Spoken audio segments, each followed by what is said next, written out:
My phone rang at 8 a.m. sharp, cutting through the morning silence of the lake house like a siren. I looked at the caller ID. It was my daughter, Jasmine. I picked up, expecting the usual request for money or perhaps a complaint about her husband's latest failed investment. But her voice was different this time. It was cold-clipped and terrifyingly efficient. "Dad, Grandpa Jasper died last night," she said. There were no tears, no hesitation, just a flat statement of fact. He had a massive stroke in his sleep at the Atlanta house. The paramedics couldn't do anything. I froze the coffee mug hovering halfway to my mouth. I looked across the small wooden table. Sitting right there in his favorite rocking chair was my father, Jasper. He was very much alive. He was holding his own mug of black coffee, reading the financial news on his tablet with the sharp, focused eyes of a hawk. He looked up at me as I answered the phone, his eyebrows raising slightly in a silent question. I didn't say a word to him.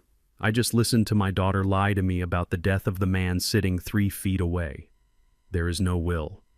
Jasmine continued, her voice gaining a strange manic energy. I checked with his lawyers. Since he died intestate and you are living in, well, your condition, the court will appoint me as the legal guardian of the estate. I have already filed the paperwork this morning. Before I could even process the audacity of the lie, the phone was snatched away on the other end. I heard a scuffle and then the sneering, arrogant voice of my son-in-law, Blake. "Listen to me, Rufus." Blake spat into the receiver. I could practically smell the stale bourbon on his breath through the phone line. The old man is dead, and frankly, it is a blessing. We were tired of waiting. Now listen carefully, because I'm only going to say this once. You get nothing. Zero. I said nothing. I simply reached out and pressed the speakerphone button. I placed the phone gently in the center of the table between the sugar bowl and my father's hand. Jasper stopped scrolling on his tablet. He placed it face down. He leaned forward, his eyes narrowing into 2 slits of cold, hard fury. Blake continued, unaware that the ghost he was insulting was listening to every word. "We are cutting off your monthly aid, Rufus. That $500 you beg for every month, it is over. We need that money to maintain the estate until we can liquidate it. And speaking of liquidation, you need to clear out of that shack by the lake. We are listing the land for sale next week." I looked at my father. His hand, weathered and strong, clenched into a fist on the table. It wasn't the tremble of age. It was the vibration of pure, unadulterated rage. "My name is Rufus. I am 68 years old. To the world, and apparently to my own ungrateful daughter, I am just a retired military engineer living out my final days in a rundown cabin, scraping by on a meager pension and the charity of my family. They look at my faded flannel shirts and my 20-year-old pickup truck, and they see a failure. They see a black man who worked with his hands his whole life and has nothing to show for it but calluses and a small Social Security check. They have no idea who I really am. They have no idea that the cabin is not the only property on this lake I own. They have no idea that the monthly $500 they send me is a test they have failed every single month for the last 10 years by complaining about it. And they certainly have no idea that my father Jasper is not a senile old man rotting away in an Atlanta mansion. He is a 92-year-old shark who built a construction empire from the dirt up in the Jim Crow South, a man who has forgotten more about business warfare than Blake will ever know. And right now they think he is dead. Jasmine came back on the line. Her voice was smoother now, trying to sound reasonable, which made it even more sickening. "Dad, you have to understand. Blake is right. That cabin is an eyesore. It devalues the land. We have buyers lined up for the acreage. You can go to the shelter in town or maybe apply for state housing. Honestly, it is time you stood on your own 2 feet. You have been a burden on us for too long. A burden." I looked around the cabin. It was simple, yes. Rustic. But it was built with solid oak and paid for with cash 40 years ago. I didn't need their $500.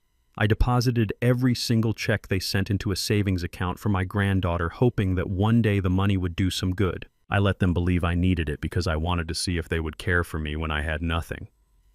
"Jasmine," I said, keeping my voice steady, betraying nothing. "You are sure he is dead? You saw the body."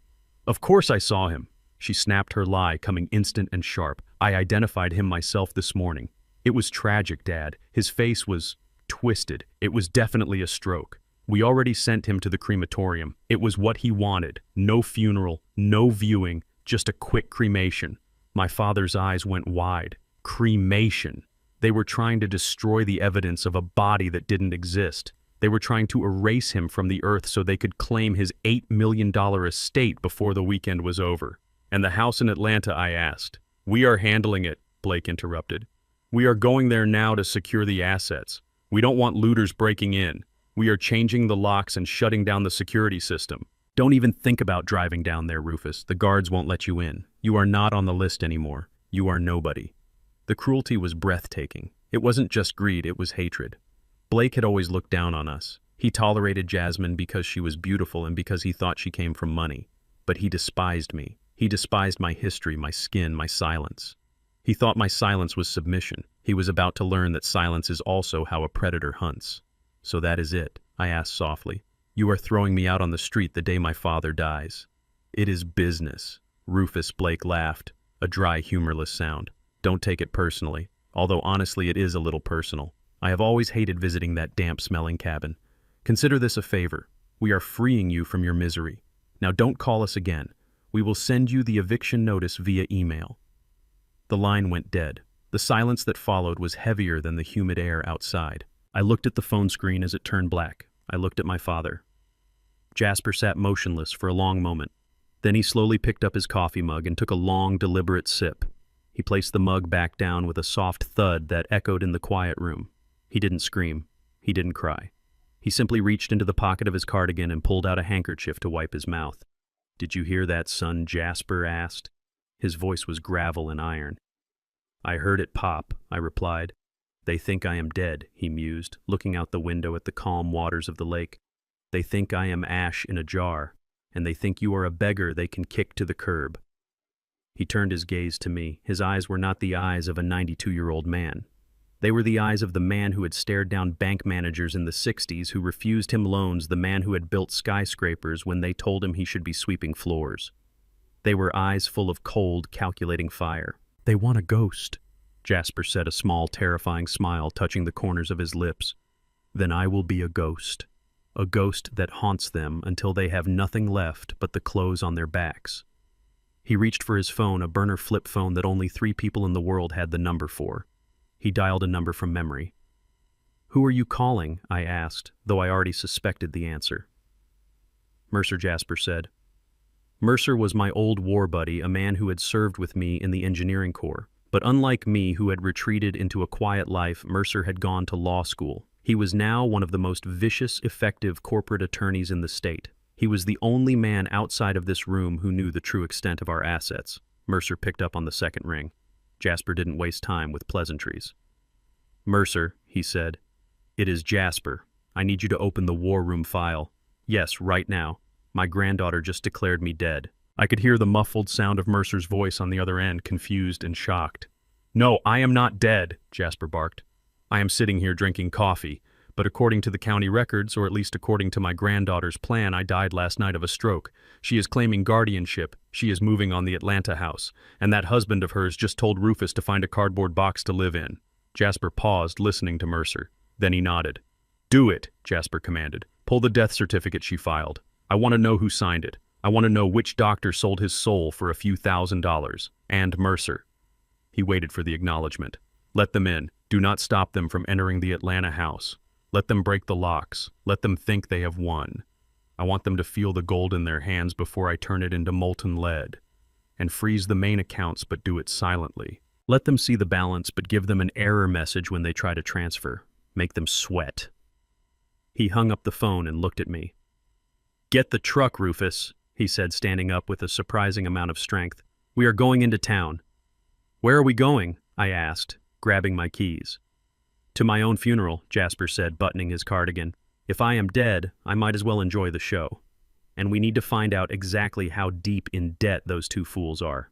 People don't commit felonies like faking a death certificate unless they are desperate. We are going to find out who holds their leash, and then we are going to buy the leash." I walked out to the truck, the morning sun hitting my face. I felt a strange sensation in my chest. It wasn't sadness. It was the adrenaline of combat. For years I had played the role of the quiet, passive father. I had let them disrespect me because I wanted to keep the peace. I wanted to believe that somewhere deep down, Jasmine was still the little girl I had carried on my shoulders. But that girl was gone. She had been replaced by a woman who would bury her living grandfather to pay for a lifestyle she couldn't afford. She had married a man who treated her father like trash because of the color of his skin and the size of his bank account. I started the engine of my old Ford. It roared to life, a rough, reliable sound. Jasper climbed into the passenger seat. He looked at me and nodded. "Drive," he said. As we pulled onto the dirt road, leaving the sanctuary of the cabin behind, I knew one thing for certain. By the time this week was over, Jasmine and Blake would wish that Jasper really had died. Because the man sitting next to me was about to teach them a lesson that no amount of money could fix. They wanted an inheritance. We were about to give them one they would never forget. Before I continue this story, let me know where you are watching from in the comments below. Hit like and subscribe if you have ever had to stand up to family who underestimated your worth. The drive to Mercer's office was quiet. The silence was thick with the realization of what we were about to do. We weren't just fighting back. We were dismantling my daughter's life. But she had fired the first shot. She had declared us dead and homeless. When we arrived at the law firm, we didn't use the main entrance. We parked in the back near the loading dock where Mercer met us. He was a tall man, his hair graying at the temples, wearing a suit that cost more than Blake's car. He hugged me, then shook Jasper's hand firmly. "You look good for a corpse," Mercer said, a grim smile on his face. "I feel better than I look," Jasper replied. "What did you find?" Mercer led us into his private office and pulled up a document on his large monitor. It was a digital copy of a death certificate. "They didn't waste time," Mercer said, pointing at the screen. "Filed at 7 a.m. this morning. Cause of death, myocardial infarction. Place of death, your residence in Atlanta. Witness Jasmine King. And the signing physician, a Dr. P.J. Miller." "I know him," I said, leaning in. "He runs a pill mill clinic on the south side. He lost his license for 6 months last year for insurance fraud. He is cheap and he is dirty," Mercer agreed. "Perfect for a rush job. But here is the interesting part.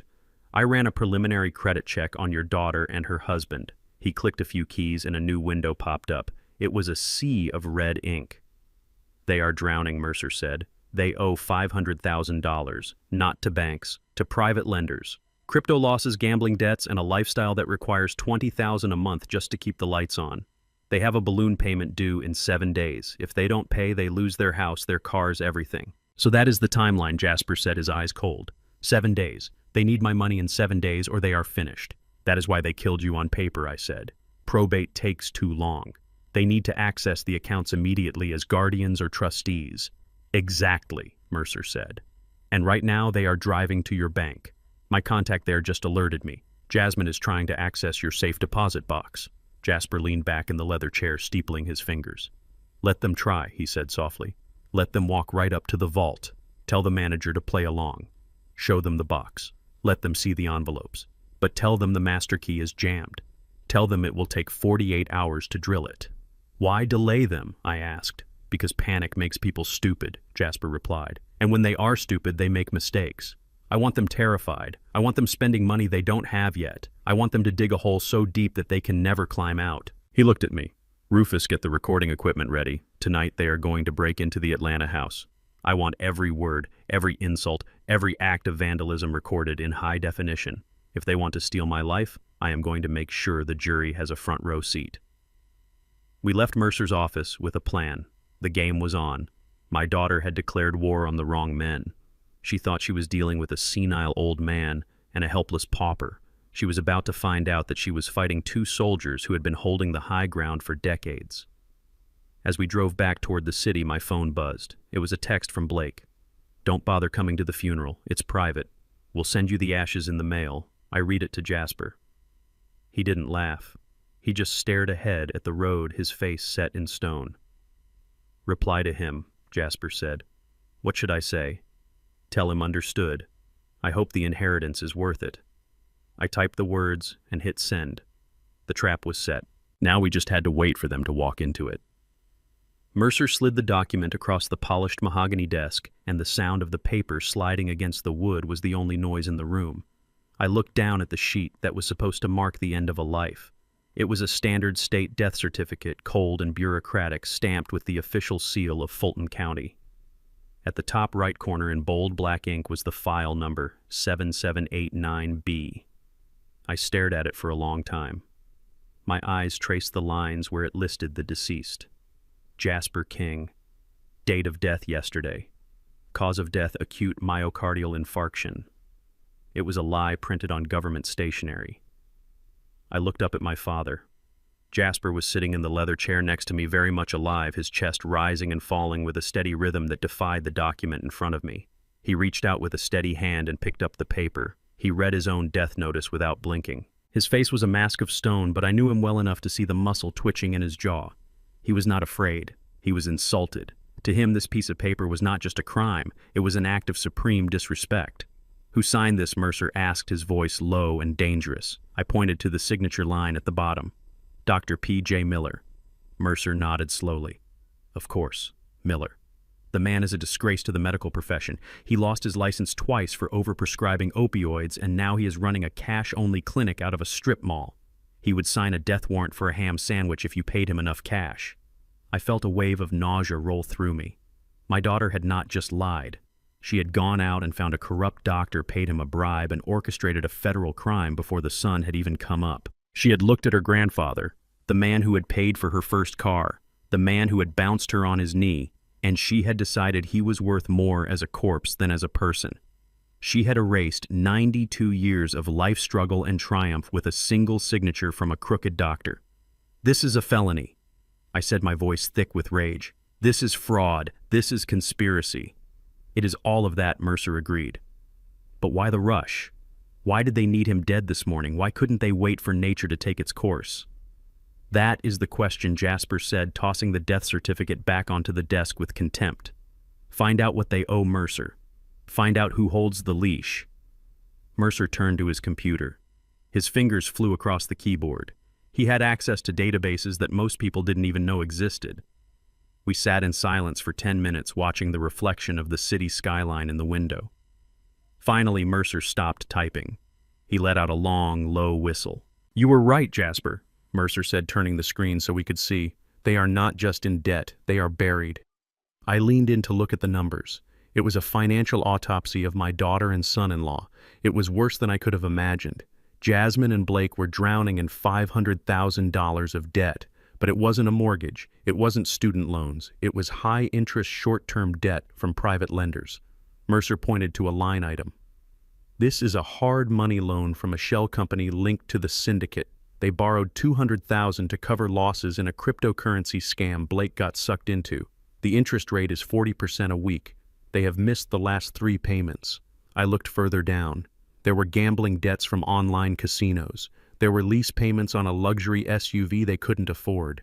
There were credit card bills maxed out on designer clothes and 5-star dinners. They had been living like royalty on a beggar's budget, terrified that the house of cards would fall. "And here is the kicker," Mercer said, tapping the screen. "The hard money lenders have given them a deadline. They have 7 days, 1 week. If they don't come up with the full principal plus interest by next Friday, the lenders seize everything. The house, the cars, their reputation. And knowing these types of lenders, they might come for more than just assets. They might come for blood." "That explains the haste," Jasper said, his voice devoid of sympathy. "They needed access to the estate immediately. Probate court takes months. But if I am dead, and Jasmine is the sole heir and guardian, she can try to leverage the inheritance. She can try to get a bridge loan against the estate. They are trying to liquidate me to save themselves," Jasper said. "They are selling my bones to pay for their mistakes. It wasn't just greed, it was desperation. They were cornered rats. And cornered rats bite.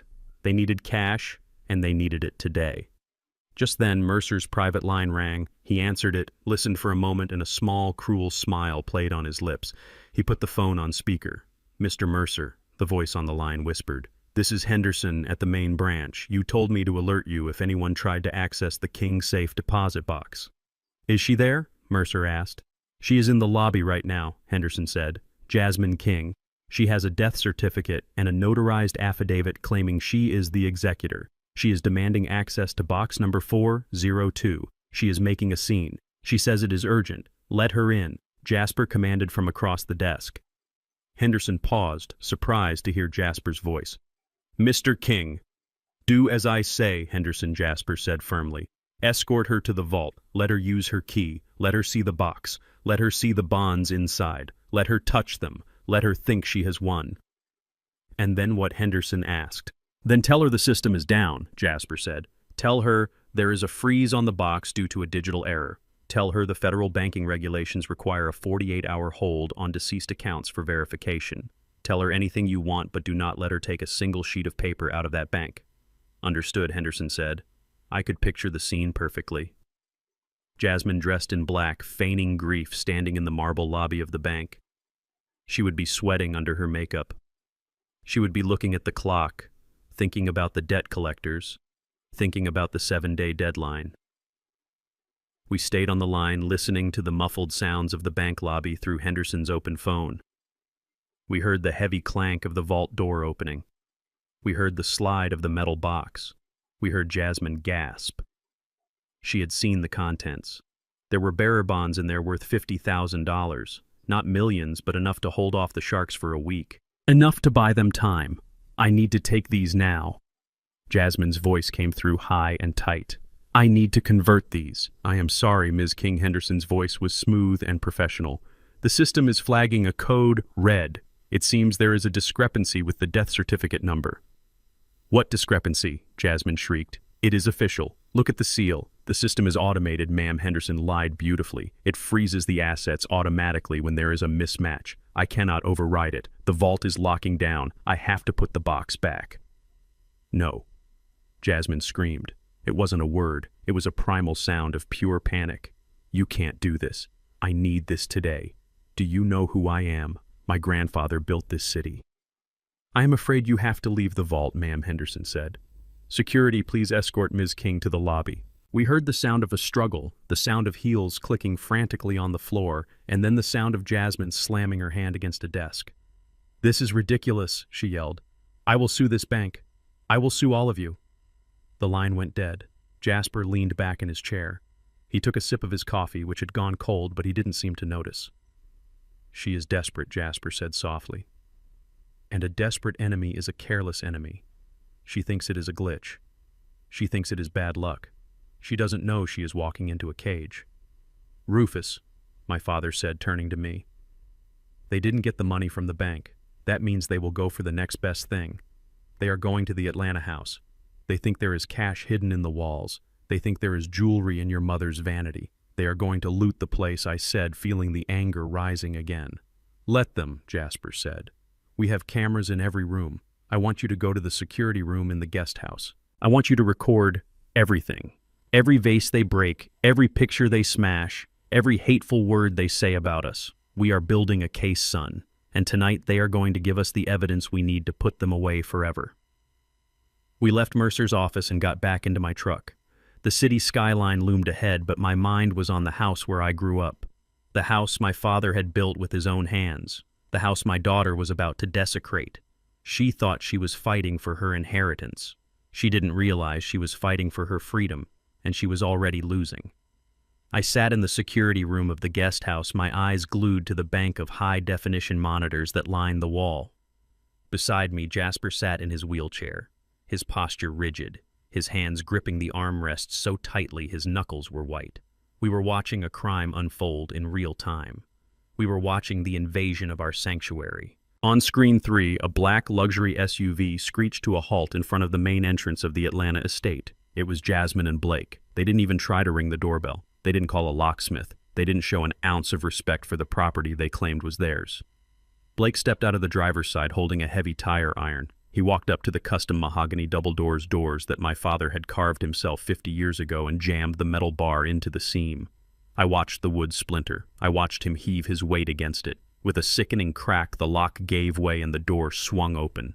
They walked in like conquering warlords entering a defeated city. Jasper let out a low growl, but he didn't look away. He wanted to see this. He needed to see this. On screen 1, the interior camera picked them up as they stepped into the grand foyer. Blake didn't wipe his feet. He tracked mud and grease across the hand-woven Persian rug that my mother had loved. He looked around the soaring atrium with a sneer of absolute contempt. "Look at this place!" Blake spat, his voice captured clearly by the sensitive microphones we had installed. It smells like old people and mothballs. It smells like poverty trying to dress up as wealth. Jasmine walked in behind him, her eyes scanning the room not for memories but for value. She ignored the family portraits on the walls. She ignored the history.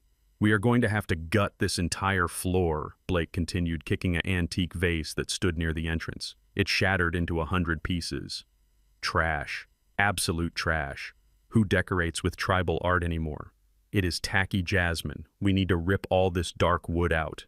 We need white marble. We need glass. We need to put a pool right in the middle of this living room. We need to erase the fact that your grandfather ever lived here. I felt a heat rise in my chest that was so intense it almost blinded me. Blake wasn't just talking about renovation. He was talking about erasure. He looked at my father's legacy, the architecture that celebrated our heritage, and he called it tacky. He called it trash. He wanted to whitewash our history because he felt superior to it. He was standing in a house worth $8 million, a house he hadn't paid a dime for, and he was treating it like a tear down in the slums. Jasper reached out and touched my arm. His hand was cold. "Let them talk, Rufus," he whispered. "Let them show us exactly who they are. Do not look away." Jasmine didn't even flinch at her husband's insults. She was too busy calculating. She walked straight past the living room and headed for the stairs. "Forget the furniture, Blake," she shouted over her shoulder. "The real money is upstairs. Grandpa didn't trust banks. He kept cash. He kept Grandma's jewelry. That is what we need. That is what will pay the Sharks by Friday." They stomped up the stairs, their footsteps heavy and disrespectful, echoing through the empty house. They were not grieving heirs. They were looters. They were pirates. And they had no idea the captain of the ship was watching every move they made. We switched our attention to the monitor displaying the master bedroom. This was the Holy of Holies. This was the room where my parents had shared 50 years of marriage. It was preserved exactly as it was when my mother Viola passed away.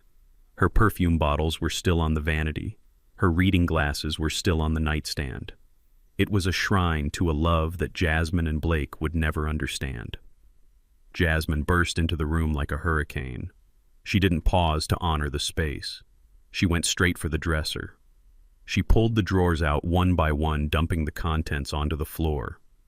My father's clothes, my mother's silk scarves, they were all thrown into a heap like garbage. "Where is it?" Jasmine screamed, her voice rising in panic. "Where is the safe? Where is the cash?" She moved to the closet, tearing clothes off hangers, pushing aside boxes of old letters. She was frantic. She was sweating. The desperation of the debt collectors was breathing down her neck, and it was making her vicious. Blake stood in the doorway watching her. "You said he was rich, Jasmine. You said he hoarded gold." "He did," Jasmine yelled, throwing a jewelry box across the room. It hit the wall and popped open. It was empty. There was nothing inside but a few costume pieces and a note from my father to my mother written on their 40th anniversary. Jasmine didn't even read it. She kicked it aside. "He was a liar," she shrieked. "He was a cheap, lying old miser. He pretended to be this great businessman, but look at this. There is nothing here. He probably spent it all, or maybe he buried it in that stupid cabin with your loser father."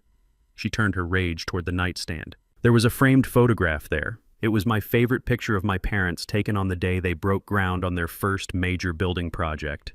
They looked young and strong and full of hope. Jasmine picked it up. She looked at the face of the grandfather who had paid for her college tuition, who had bought her first car. "Useless old man," she hissed. And then she threw it. She threw the picture with all her might against the hardwood floor. The glass shattered with a sound that felt like a gunshot in the silent security room. She stomped on the broken frame, grinding her heel into the photograph, tearing the image of my father's face. "I hate him!" she screamed, tears of frustration streaming down her face. "I hate him for dying without leaving me cash. I hate him for making me work for this. I hate this whole family. Why couldn't we be normal? Why couldn't we just have a trust fund like everyone else?" I looked at Jasper. A single tear rolled down his cheek, losing itself in the deep lines of his face. It wasn't a tear of sadness, it was a tear of finality. That picture was his most prized possession, and his granddaughter had just destroyed it because she couldn't find a stack of $100 bills to pay for her husband's gambling debts. "That is it," Jasper said, his voice devoid of any emotion. "She is dead to me. The girl I raised is gone. That thing on the screen is a stranger." Blake walked over to her and grabbed her shoulders. "Stop it," he commanded. "Stop throwing a tantrum. If there is no cash, we sell the asset. We sell the house. We can't sell the house, Jasmine sobbed. It takes months. We have days. We don't need months, Blake said, a dangerous glint in his eyes. We need a cash buyer. We need a flipper. We sell it cheap. We sell it fast. He pulled his phone out of his pocket. I watched on the screen as he dialed a number. I knew exactly who he was calling. It was a sleazy real estate broker named Tony, a man known for buying distressed properties for pennies on the dollar and asking no questions. I turned up the volume on the console. I needed to hear the price. I needed to hear the value they placed on my father's life work. Tony Blake said into the phone, his voice dropping to a conspiratorial whisper. It is Blake. Listen, I have a property. No, not a foreclosure. It is an inheritance. A massive estate in Buckhead. 8,000 square feet, 5 acres. He paused, listening to the voice on the other end. Yeah, I know the market value, Blake said. It is appraised at $8 million. But I don't want $8 million. I want $2 million cash. Wire transfer. Today. I gasped. $2 million. The land alone was worth $4 million. The art inside was worth another $1 million. He was selling a legacy for the price of a teardown just to save his own skin. Yes, I have the deed, Blake lied smoothly. I am the executor. My wife is the sole heir. The old man kicked the bucket yesterday. We just want to unload it and move to Europe. We don't want the hassle of listing it. He paused again. No Tony, no inspections. You buy it as is. You wire the money to the offshore account I text you. I give you the keys today. You can bulldoze it tomorrow for all I care. Just get me the money. He hung up the phone and looked at Jasmine with a triumphant grin. Done, he said. Tony is interested. He is coming over now with a cashier's check for the deposit. We are going to be rich, Jasmine. We take the $2 million we pay off the syndicate, and we still have $1.5 million to play with. We are free. Jasmine wiped her eyes and smiled. It was a grotesque, greedy smile. $2 million, she said. Okay, let's sell it. Let's get rid of this dusty old museum. I looked at Jasper. He was no longer crying. He was smiling, but it was the smile of a wolf watching a lamb walk into a trap. They are selling a house they don't own, Jasper said softly. That is fraud. That is grand larceny. That is 20 years in federal prison. He looked at me. Call Mercer, Jasper commanded. Tell him to get the police ready. But not yet. Let them sign the papers. Let them take the deposit. Let them commit the crime fully. I want them in handcuffs before the ink is dry.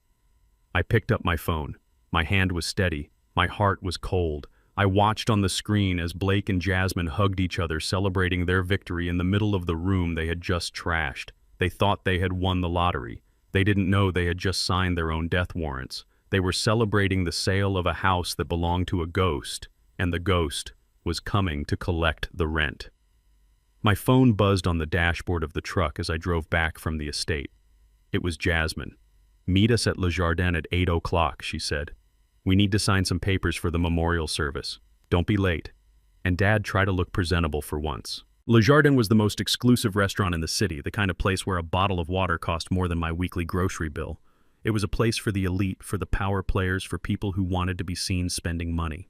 It was the last place a grieving daughter would choose to discuss a funeral, unless the funeral was just a cover for something else. I pulled into the valet circle in my rusted Ford F-150. The truck was covered in mud from the lake road, and the exhaust pipe rattled with a defiant cough as I killed the engine. It sat there like a dirty stain amidst a sea of gleaming Porsches and Bentleys. The valet, a young man in a crisp white uniform, looked at my truck with open disgust. He didn't even open my door. He just stood there tapping his foot on the pavement, waiting for me to leave.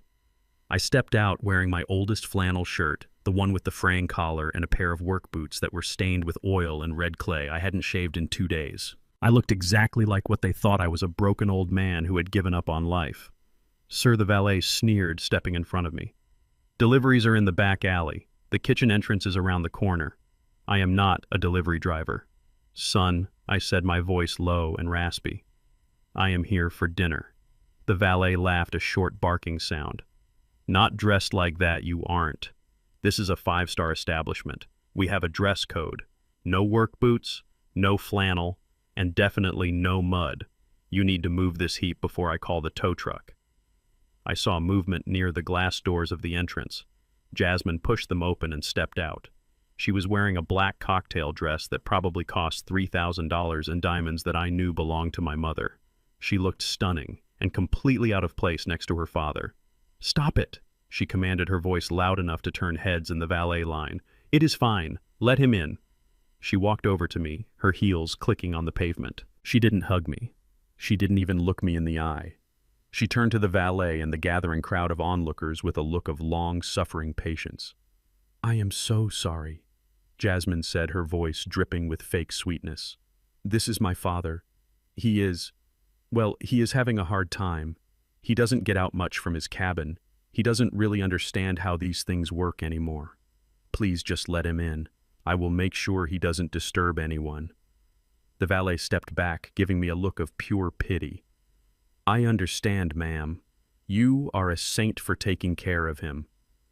Jasmine grabbed my arm, her nails digging into my bicep. "Come on, Dad," she hissed under her breath. "Try not to embarrass me more than you already have. You smell like old bait and gasoline." I let her drag me through the opulent dining room. The air was thick with the scent of expensive perfume and truffle oil. Crystal chandeliers glittered overhead. I felt the eyes of the diners on me. They stopped their conversations to stare at the old black man in the dirty boots being led like a naughty child by the elegant woman. I saw their sneers. I saw them whisper behind their hands. I kept my head down, playing the part, letting my shoulders slump, letting them see a defeated man. Inside, I was memorizing every face. I was cataloging every insult. Jasmine wanted to humiliate me. She wanted to break my spirit so I would sign whatever she put in front of me. She didn't know that shame burns off quickly when you have walked through fire, but rage burns forever. We arrived at a large round table in the center of the room. It was the best table in the house, reserved for VIPs. Blake was holding court surrounded by 6 other people. I recognized a few of them. There were 2 local real estate developers known for shady deals, and a couple of socialites who spent their husbands' money on charity galas they only attended for the photos. Blake looked up as we approached. He was already drunk, his face was flushed and his tie was loosened. He had a glass of scotch in one hand and a cigar in the other, ignoring the no-smoking rule because men like Blake thought rules were for other people. "Well, look who it is," Blake announced, his voice booming across the restaurant. "The prodigal father-in-law returns. Everyone clear a space. Try not to breathe through your nose, though the man brings the swamp with him." The table erupted in laughter. It was a cruel, jagged sound. "Sit down, Rufus," Blake commanded, pointing to a chair that had been pulled slightly away from the rest of the group, isolating me. I sat. The chair was velvet soft and expensive, but I felt like I was sitting on a bed of nails. A waiter approached, hesitating as he looked at my clothes. "Water," I said softly. "Just water." "Get him the tap water," Blake shouted. "Don't waste the sparkling on him. He wouldn't know the difference." Blake turned to his friends, gesturing at me with his cigar. "This is Rufus, folks, my wife's father. A real American tragedy. He used to be an engineer in the army. Can you believe that? Now look at him. Lives in a shack by the lake. Survives on a $500 allowance I give him every month out of the kindness of my heart." One of the developers, a man with a gold watch that looked heavy enough to sink a boat, leaned forward. $500. That is generous of you, Blake. Most people would put him in a state home. "I know, right," Blake said, swirling his scotch. "But Jasmine has a soft spot for strays. We tried to get him to sell that land, move into the city, but you know how they are. They cling to their dirt. They don't understand value. They don't understand progress." The racism was subtle, wrapped in a veneer of classism, but it was there, sharp as a razor. He wasn't just calling me poor, he was calling me primitive. He was reducing my entire existence to a stereotype. "You know," Blake continued, leaning back and putting his arm around Jasmine, who had sat down next to him, "it is hard. It is a burden on a young couple. We are trying to build a legacy here, trying to move up in the world, and we have this anchor dragging us down. But hey, family is family, right? Even the broken parts." He looked at me, his eyes dead and cold. "To family," Blake toasted, raising his glass. "And to the future, where dead weight finally gets cut loose." The table raised their glasses. They drank to my erasure. They drank to my irrelevance. I gripped my glass of tap water, my hand trembling slightly, not from age, but from the effort it took not to smash the glass into Blake's smiling face. I looked at Jasmine. She wasn't laughing. She was looking at her watch. She was nervous. She knew the clock was ticking on their debt. She needed this dinner to end. She needed the signature. I took a sip of water. It tasted like metal. I set the glass down and looked at Blake. "You said we needed to talk about the memorial?" I said, my voice quiet, cutting through their laughter. Blake rolled his eyes. "Always to the point, huh, Rufus? Fine, let's talk business." He snapped his fingers and Jasmine reached into her designer bag. She pulled out a thick document bound in a blue legal folder. She slid it across the white tablecloth, pushing it past the untouched bread basket until it rested in front of me. "We need to handle Grandpa's estate," Jasmine said, her voice tight. "Since you are his son, technically, you have some rights. But we all know you aren't in a position to manage anything.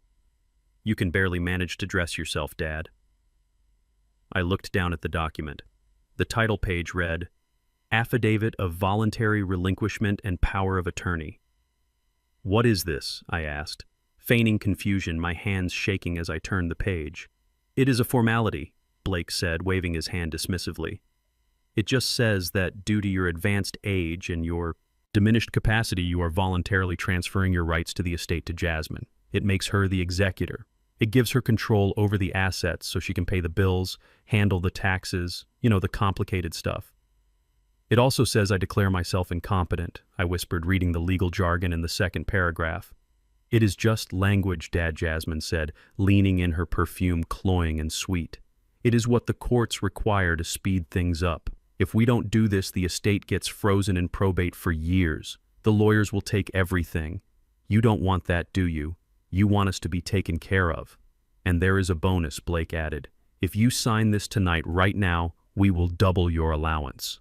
$1,000 a month, Rufus. Think about it. You could buy a new truck. You could buy some actual clothes. You could live like a king in that swamp of yours." He pulled a gold fountain pen from his jacket pocket. He uncapped it and held it out to me. The light caught the gold nib. It looked like a weapon. "Sign it, Rufus," Blake said, his voice dropping to a command. "Do it for your daughter. Do it so we can stop pretending we want to have dinner with you." I looked at the pen. I looked at the paper. This was it. This was the moment they thought they won. They thought they were tricking a senile old man into signing away $8 million for $1,000 a month. I reached out and took the pen. I let my hand tremble violently. I hunched my shoulders, making myself look smaller, weaker. "Okay," I said, my voice cracking. "I trust you, Jasmine. You are a good girl. I just want to help." "Good," Blake said, exhaling a breath he had been holding. "Sign on the last page." I flipped to the signature line. I pressed the pen to the paper. But I didn't write Rufus King. I didn't write the name of the man who had served his country, who had raised a family, who had built a life. I wrote one word: Judas. I wrote it in a shaky, scrawled script that looked enough like a signature to pass a cursory glance, but was clear enough to anyone who actually read it. Judas, the betrayer, because that is what they were, and that is what this document was, a betrayal. I capped the pen and handed it back to Blake. "Thank you, Rufus," Blake said, snatching the document without even looking at the signature. "You finally did something right." He slid the folder to Jasmine, who quickly shoved it into her bag as if it were a stolen diamond. "Now," Blake said, turning back to his friends, "why don't you head out, Rufus? We have some celebrating to do, and frankly, you are killing the vibe." I stood up. My legs felt strong. My mind was clear. As I pushed my chair back, I reached into my pocket and palmed a small black device no bigger than a piece of chewing gum. It was a high-powered listening bug Mercer had given me. I pretended to stumble, catching myself on the edge of the table. "Careful, old man," Blake laughed. "Don't break a hip on the way out." In the confusion of my stumble, I pressed the device onto the underside of the table rim right next to Blake's knee. It stuck instantly. "I am sorry," I mumbled, straightening up. "I will go now. Enjoy your dinner." I turned and walked away. I didn't look back. I walked past the sneering valet, past the gleaming cars, and got into my truck. I sat there for a moment in the dark, breathing in the smell of old leather and oil. I pulled out my phone and put in an earpiece. I tuned it to the frequency of the bug. The audio was crystal clear. "Is he gone?" Blake's voice came through sharp and triumphant. "He is gone," Jasmine said. "I have the papers. We can go to the bank first thing tomorrow." "Good," Blake said. "God, he stinks. I thought I was going to vomit." One of the friends laughed. "You are cold, Blake. That is your wife's dad. He is a useless eater," Blake said, his voice dropping to a growl. "He is a waste of space." But he just signed over the keys to the kingdom. "Tony is wiring the deposit for the house tomorrow. We are going to be rich boys, filthy rich, and the best part, the old man thinks he is getting $1,000 a month. Once the cash hits our account, I am cutting him off completely. Let him starve in the woods." I started the truck. The engine roared. I wasn't just listening to their greed anymore. I was listening to their confession. And tomorrow, I was going to make sure the whole world heard it too. The morning sun had barely crested the skyline when Blake began spending money he did not have on things he did not need. I sat in my truck across the street from the luxury marina, watching through binoculars as my son-in-law signed his life away. He was standing on the dock next to a 40-foot yacht gleaming white against the dark water. The salesman was laughing at something Blake said, but the laugh was hollow, the kind reserved for fools with open checkbooks. Blake wore a linen suit that cost more than my truck. He looked like he owned the world. He didn't know he was standing on a trapdoor. I watched him pull a gold pen from his pocket, the same pen he had used to force me to sign the affidavit the night before. He flourished it in the air before pressing it to the contract. He wasn't buying the boat outright. He was putting down a non-refundable deposit of $20,000 using a high-interest credit line he had opened that morning based on his expected inheritance. I adjusted the focus on my binoculars. I could see the sweat on his forehead despite the cool breeze coming off the water. He was terrified. He was manic. He was trying to outrun his fear by burying it under layers of fiberglass and leather. After he signed the papers for the boat, he didn't stop. He got into his leased SUV and drove straight to the exotic car dealership downtown. I followed him, keeping a safe distance. I watched him walk into the showroom where a red Ferrari sat on a rotating platform. He didn't even look at the engine. He didn't ask about the mileage. He just pointed at it like a child in a candy store. I listened through the bug I had planted under the table the night before. His voice was loud and bragging. "I will take it," he told the dealer. "Wrap it up. I have a wire transfer coming in from my grandfather estate tomorrow. $8 million liquid. I need this car ready for pickup by Friday." The dealer hesitated. "Sir, we usually require a credit check and a substantial down payment before we can reserve a vehicle of this caliber." "Check my credit," Blake snapped. "It is spotless. And put the down payment on this card." He slapped a credit card on the glass desk. It was a card he had maxed out 2 days ago, but he had called the bank this morning screaming about the inheritance until they granted him a temporary increase. He was leveraging a lie to buy a fantasy. He signed a promissory note agreeing to an interest rate that would make a loan shark blush. He was so confident that the money was coming that he didn't even read the fine print. The fine print said that in the event of default, the dealership could seize not just the car, but any other assets in his name.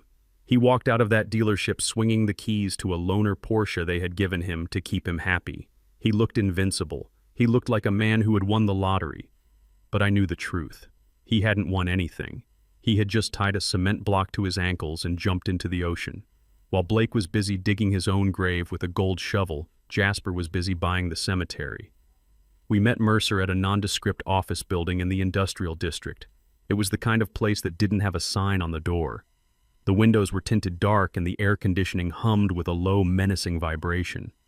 Inside, a man named Russo sat behind a metal desk. He was thick-set with scars on his knuckles and eyes that looked like they had seen everything and felt nothing. He was the man Blake owed $500,000 to.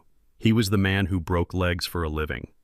Mercer placed a briefcase on the desk. He opened it. Inside were stacks of certified cashier checks. $500,000. The exact amount of the principal Blake owed. Russo looked at the money. He looked at Mercer. Then he looked at Jasper, who was sitting quietly in the corner, his hands resting on his cane. "You are paying off the kid debt," Russo asked, his voice gravelly. "You are a generous family member. I am not paying it off," Jasper said, his voice cutting through the room like a cold wind. "I am buying it." Russo paused, his hand hovering over the money. "What do you mean?" "I mean, I want the paper," Jasper said. "I want the promissory note. I want the lien on his house. I want the right to collect. You take this money and you walk away. Blake owes you nothing anymore. He owes me." Russo laughed a short, sharp bark. "You want to be his shark. I like your style, old man." Russo signed the transfer documents. He handed over the original loan agreement Blake had signed 6 months ago. It was a nasty piece of work. It gave the lender the right to seize all property without a court order if payment was missed by even 24 hours. It was a death sentence disguised as a loan. Jasper took the document. He held it in his hands, feeling the weight of the paper. He ran his thumb over Blake's signature. "He thinks he is free," Jasper whispered. "He thinks he can pay this off with my money, but now he has to pay me. And I don't accept cash. I only accept justice." Mercer filed the transfer immediately with the county clerk. It was official. The shadow creditor had changed. Blake didn't owe a criminal organization anymore. He owed the Jasper King Trust. He owed the very man he had declared dead. We left the office and the sun seemed a little brighter. We had the noose around his neck. Now we just had to wait for him to kick the chair away. Jasper looked at the document one last time before handing it to Mercer for safekeeping. "He called me a useless eater," Jasper said quietly. "He told you to live in a box. When I am done with him, he will wish he had a box to live in." I drove Jasper back to the cabin, but I didn't stay long. I had one more message to deliver. Phase 1 was complete. Blake was overextended and vulnerable. Now it was time to crack Jasmine. I parked my truck in the lot of a busy grocery store using the public Wi-Fi to mask my location. I pulled out a burner phone I had bought with cash at a gas station 3 towns over. I sat there for a moment thinking about my daughter. I thought about the little girl who used to run into my arms when I came home from work. I thought about the teenager who had drifted away. And I thought about the woman who had looked me in the eye and lied about her grandfather's death. She had chosen her side. She had chosen Blake and his greed over her own blood. She deserved what was coming. I typed the message carefully. I wanted it to be precise. I wanted it to be terrifying. "I know what you did last night. Dr. Miller talks in his sleep. I know the death certificate is a fake. The old man is not dead. $100,000 in crypto by midnight, or I send the audio recording to the district attorney." I attached a grainy photo I had taken of her entering Miller's clinic early that morning, a photo she didn't know existed. I hit send. Then I switched to the tracking app I had installed on her phone months ago under the guise of a family safety plan. I watched her dot on the map. She was at a high-end day spa, probably spending money on a facial to celebrate her victory. The dot stopped moving. I could imagine the scene perfectly. Her phone buzzing on the side table, her reaching for it annoyed at the interruption, her eyes scanning the message, the blood draining from her face, the panic rising in her throat like bile. 10 seconds later, the dot began to move. It moved fast. She was running. She was leaving the spa. She was driving erratically. I waited. My burner phone buzzed. It was a reply. "Who is this? You are lying." I didn't reply immediately. I let her sweat. I let her imagination do the work. She knew Miller was dirty. She knew it was possible he had talked. She knew that if this got out, she wasn't just losing the money, she was going to prison for fraud and forgery. I typed one more message. "TikTok Jasmine. File number 7789B. I know everything." I turned off the phone and removed the battery. I threw the SIM card into a sewer grate. The seed was planted. Jasmine was no longer a co-conspirator. She was a liability. She would panic. She would try to find the money. She would wonder if Blake knew. She would wonder if Blake had set her up. Paranoia is a powerful weapon. It eats relationships from the inside out. And tonight it was going to feast on the marriage of Jasmine and Blake. They thought they were a team. But a team requires trust, and I had just destroyed the only thing holding them together. I drove back to the lake house, the sun setting over the water, turning the surface to liquid gold. Jasper was sitting on the porch, rocking slowly. "Did you send it?" he asked without looking up. "It is done," I said, sitting on the step beside him. "She is running scared." "Good," Jasper said. "Tonight they will turn on each other. Tonight they will realize that the money they haven't even touched yet is already cursed." We sat in silence watching the day end. We were 2 old men in a cabin the world had forgotten. But we held the strings to a tragedy that was just beginning, and we were about to pull them tight. I sat in the darkness of my truck parked 3 blocks away from the luxury condo my daughter and son-in-law called home. The engine was off, but the surveillance equipment was running hot. I adjusted the volume on the receiver. The bug I had planted under the table at the restaurant was recording perfectly, but I had also tapped into the baby monitor frequency they still used for their security system inside the house. I wasn't just an eavesdropper anymore. I was a witness to the disintegration of a marriage built on greed. Through the static, I heard the distinct sound of paper being slammed onto a marble countertop. It was Jasmine. Her voice was trembling not with sorrow, but with the frantic energy of a cornered animal. "Blake, look at this statement," she hissed. "There is a withdrawal here. $50,000. It was taken out this morning from our joint emergency fund. That was the last of the liquid cash we had.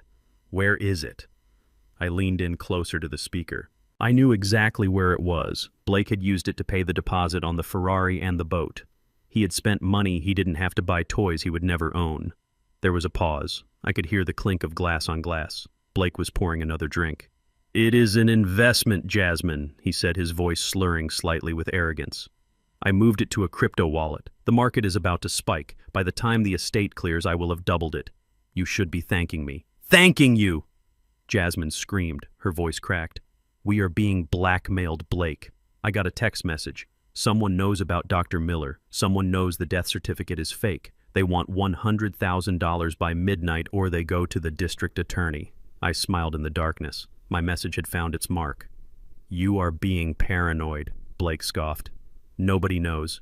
Miller is solid. I paid him enough to keep his mouth shut until the end of time. You are probably just seeing spam messages. Stop acting like a hysterical woman." "I am not hysterical," Jasmine yelled. "The money is gone, Blake. If this blackmailer is real, we have nothing to pay him with. And if the lenders find out we are empty before the inheritance comes through, they will kill us. You promised me you would handle the finances. You said we were safe until Friday." Blake laughed, a cruel, dismissive sound that made my blood boil. "I am handling it," he said. "You are the one who is losing it. Look at you. You are a mess. You can't even handle your own father. I had to force you to get that signature last night. If you had done your job years ago and got the old man to sign the power of attorney, we wouldn't be in this mess. This is your fault, Jasmine. You are too soft. You are weak, just like your father." He was gaslighting her. He was taking his own theft, his own incompetence, and twisting it until it was her burden to bear. He had stolen her safety net, and now he was blaming her for falling. "I am not weak," Jasmine sobbed. "I forged the signature on the bank affidavit. I lied to the police. I am doing everything, Blake." "You are doing what you are told." Blake snapped. "Now shut up about the money.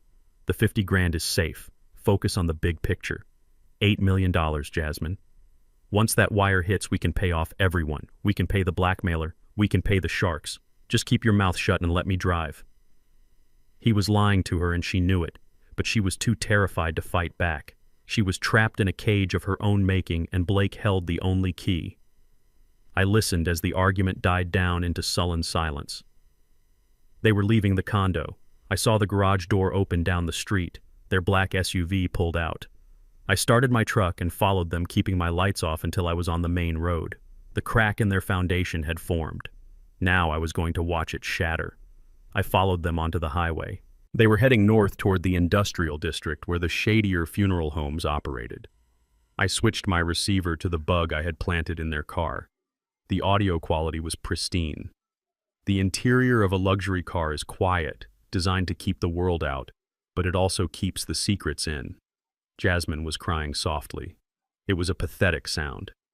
"Stop sniveling," Blake said. "It is pathetic." "I am scared, Blake," she whispered. "What if the blackmailer is real? What if they go to the cops? We will go to prison." "I can't go to prison. I am a mother." "You are barely a mother," Blake sneered. "The nanny raises those kids. And stop worrying. I will handle it. I always handle it." "You didn't handle the bank," Jasmine said, her voice gaining a tiny spark of courage. "You said it would be easy. You said we would walk in and walk out with the bonds, but we got kicked out, and now the money is gone. And you bought a boat, Blake." "I saw the email confirmation. You bought a boat when we are being extorted." Blake slammed his hand on the steering wheel. The sound was like a gunshot in the cabin. "I bought the boat because I deserve it," he shouted. "I have put up with your family for 10 years, Jasmine. 10 years of smiling at your senile grandfather. 10 years of pretending to respect your loser father. Do you know how hard that is? Do you know how embarrassing it is to tell my friends that my father-in-law lives in a shack?" It hurt to hear him say it. It hurt because for years I had tried to be kind to him. I had welcomed him. I had ignored his subtle digs and his backhanded compliments. I thought he was just awkward. I didn't know he was full of hate. My father is a good man. Jasmine defended weakly. Your father is a joke, Blake spat. And your grandfather is a dinosaur. I earned this money, Jasmine. I earned it by putting up with them. And I earned it by putting up with you. The car went silent. The air was thick with unsaid words. What does that mean? Jasmine asked, her voice barely a whisper. It means, Blake said, his voice dropping to a cold, venomous register, that I only married you for the payout. Did you really think I loved you? Look in the mirror, Jasmine. You are nothing special. You are just the granddaughter of a rich old man. I gripped the steering wheel of my truck until my knuckles popped. You don't mean that, Jasmine said. I mean every word, Blake said. I married you because I did the math. I saw the estate. I saw the age of the old man. I figured 5 years tops. But he just kept living. He kept breathing. And I had to keep waking up next to you. He laughed, and it was the ugliest sound I had ever heard. And let us be honest, Jasmine, he continued. Did you really think a guy like me would settle for a woman like you without a price tag attached? You should be grateful.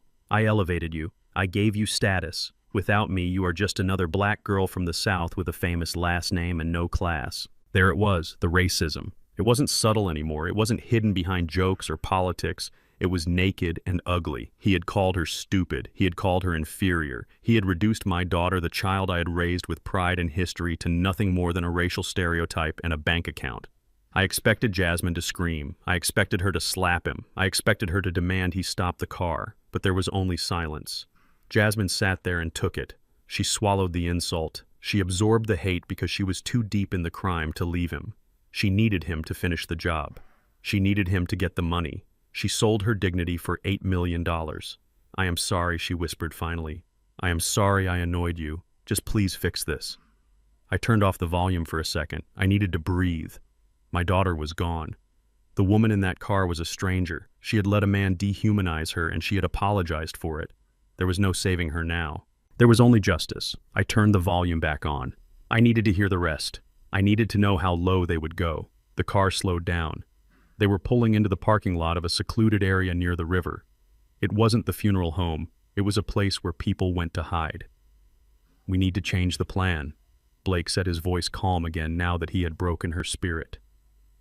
The stroke story is too weak.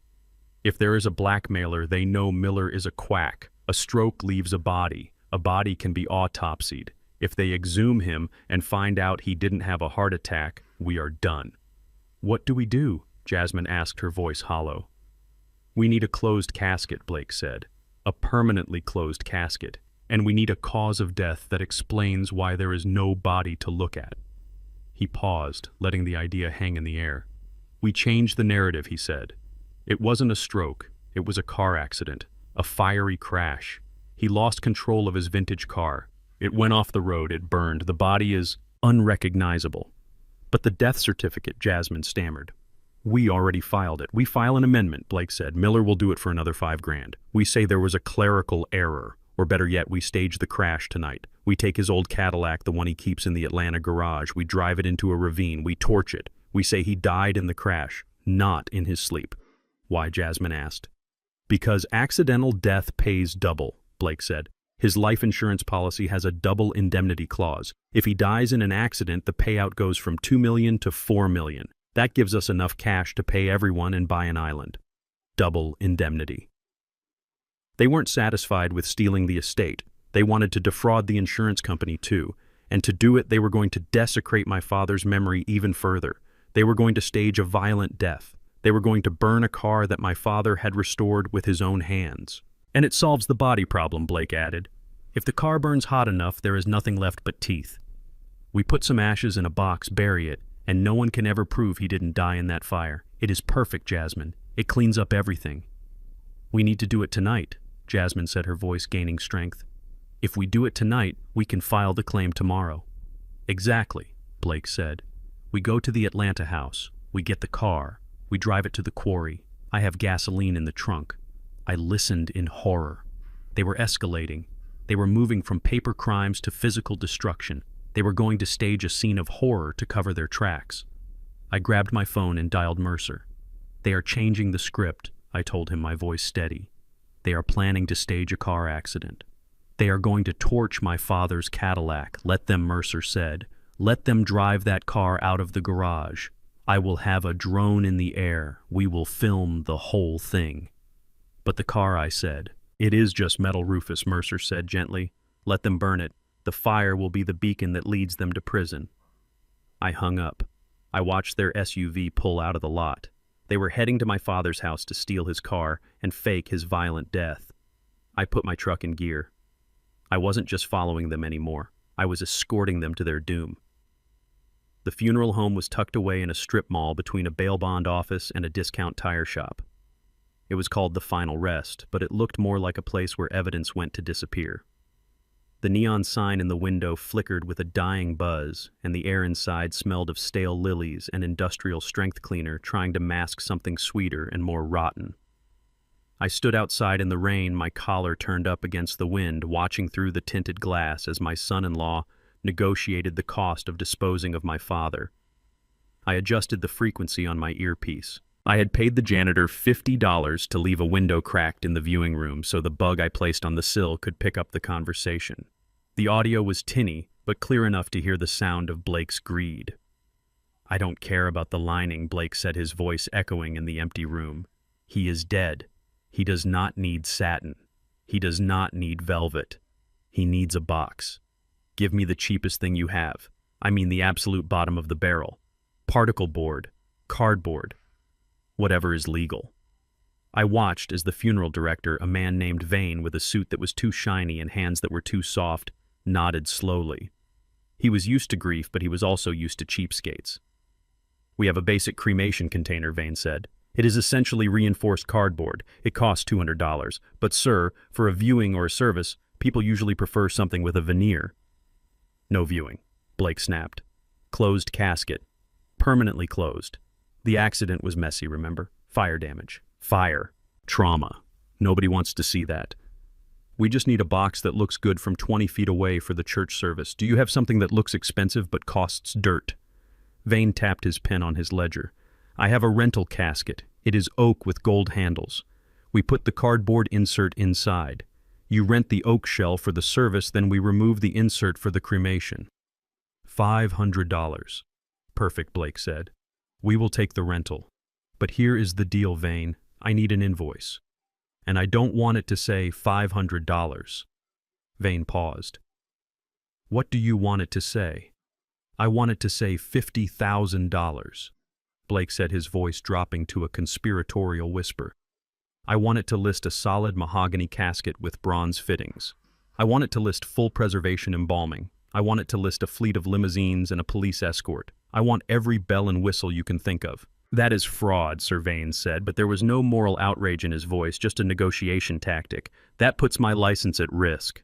Blake laughed. It is not fraud. It is creative accounting. The estate pays for the funeral. The insurance company reimburses the estate. If the bill is $50,000, they cut a check for $50,000. You get $5,000 cash under the table for printing a piece of paper, and I get the rest. Everyone wins. And the dead guy certainly doesn't care. I felt a cold rage settle in my stomach. Blake wasn't just trying to save money. He was actively looting the funds before the body was even cold. He was turning my father's final rite of passage into a money laundering scheme. He wanted to parade a fake $50,000 funeral in front of his wealthy friends while dumping my father into a cardboard box. $5,000 is low, Vane countered. For that kind of risk, I need 10. 7, Blake said. And you keep the cardboard box. Just dump the ashes in a coffee can for all I care. We are going to bury the box anyway. Deal, Vane said. They shook hands over the deal, a handshake that sold my father's dignity for a kickback. I watched Blake smile, that shark-like grin of his. He looked like a man who had just pulled off the heist of the century. He didn't know that the heist was being recorded and that the man he was robbing was standing 10 feet away in the rain. It was time to make my entrance. I needed to escalate the conflict. I needed to force Blake to show his true cruelty in front of witnesses. I pushed open the heavy glass door. A bell chimed overhead, a cheerful sound that felt out of place in this house of death. Blake spun around. His smile vanished instantly, replaced by a look of sneering annoyance. Jasmine, who was sitting in a corner looking at her phone, stood up nervously. "What are you doing here, Rufus?" Blake demanded, stepping between me and the casket showroom. I told you this was private. I ignored him. I walked forward, my boots squeaking on the cheap linoleum. I looked disheveled. My eyes were red-rimmed from lack of sleep, though the sleeplessness was from planning, not grieving. I want to see him, I said, my voice cracking. I want to see my father. You said there was an accident. You said he died in the car. I need to see him, Blake. I need to say goodbye. You can't see him, Blake said, putting a hand on my chest to stop me. The casket is closed, Rufus. Closed means closed. I pushed against his hand. He is my father. I have a right. Open the box, Blake. I don't care how he looks. I have seen death before. I was in the army. I can take it. You are making a scene, Jasmine hissed, coming up beside her husband. Dad, please, go home. You are embarrassing us. Mr. Vane is a professional. You are dirtying his floor. I don't care about the floor, I shouted, letting the desperation bleed into my voice. I want to see my father. Why won't you let me see him? What are you hiding? Blake signaled to the corner of the room. A large man in a security uniform stepped out of the shadows. I recognized him. He was an off-duty bouncer from one of the clubs Blake frequented. He was hired muscle-paid to keep the rabble away from the loot. Get him out of here, Blake ordered, pointing at me. The guard grabbed my arm. His grip was like a vice. He spun me around, twisting my arm behind my back. Pain shot through my shoulder, but I didn't fight back. I needed this. I needed the physical assault on record. You are hurting me, I yelled for the benefit of the hidden camera I wore on my lapel. I am an old man. Let me go. Throw him in the street, Blake sneered. As the guard dragged me toward the door, Blake leaned in close. His face was inches from mine. I could smell the mints he used to cover the alcohol. He wanted to twist the knife one last time. He wanted to make sure I knew my place. He is rotting, Rufus, Blake whispered into my ear, his voice full of venom. He is meat in a box. He is burned and broken, and he smells like cooked pork. Do you really want to see that? Do you want that to be your last memory? He is garbage now, just like you. So do us all a favor and vanish. The guard shoved me through the door. I stumbled onto the wet pavement, landing on my hands and knees in a puddle. The door slammed shut behind me and the lock clicked. I stayed there for a moment on the ground, letting the rain soak my flannel shirt. I looked like the picture of defeat. A broken son thrown out of his father's funeral. A man denied his final goodbye. Passers-by looked at me with pity and hurried on. But inside I was smiling, because I knew something Blake didn't. I knew the secret of the box. I knew that there was no body in that rental casket. I knew that the car accident had been staged perfectly with the drone footage Mercer had captured, but the car had been empty when it went over the cliff. My father wasn't burned. He wasn't broken. He was sitting in the cabin, probably eating a sandwich and watching the game. But Blake needed a body for the funeral. He needed weight in the casket so the pallbearers wouldn't get suspicious. He needed it to feel real. So yesterday, before Blake and Jasmine had even arrived at the funeral home, I had paid a visit to Mr. Vane's assistant, a young man who hated his boss and needed money for tuition. For $500, he had agreed to follow my instructions. There was no body in the back room. There were no remains waiting to be cremated. The box that Blake was paying $7,000 to rent, the box that he was charging $50,000 to the estate for, was filled with 80 pounds of play sand and broken bricks from a construction site. I stood up, slowly wiping the mud from my hands. I looked at the security camera mounted above the door of the funeral home. I knew it was recording. I turned toward it and let my face crumple into a mask of absolute despair. I acted the part of the grieving, traumatized son perfectly. They wouldn't let me see him. I sobbed loud enough for any witnesses to hear. They threw me out. My own family. I walked away into the rain, my shoulders hunched. I had the audio of the fraud. I had the footage of the assault. And I had the knowledge that tomorrow at the church, in front of all of Blake's high society friends and creditors, they were going to hold a solemn funeral for a pile of construction waste. Blake thought he was burying a secret. He thought he was burying the evidence of his crime. He didn't know he was carrying a Trojan horse into the sanctuary. He didn't know that when that casket opened and it would open, the sand would run out and his life would run out with it. I got back into my truck and pulled out a handkerchief to dry my face. The performance was over. The trap was primed. Tomorrow was the main event. Tomorrow the dead would not rise, but the truth would, and it would bring the roof down on their heads. I started the engine and drove toward the lake, leaving the funeral home and its lies behind in the dark. I stood in the suffocating darkness of the narrow utility closet, my back pressed against the rough cedar planks and my breath held tight in my chest. Through the thin slats of the louvered door, I watched the sanctuary of my life be violated. It was 2 in the morning. My daughter Jasmine had arrived just as I predicted she would. Paranoia was a hungry beast, and it was eating her alive. She was convinced that the bank error was a lie.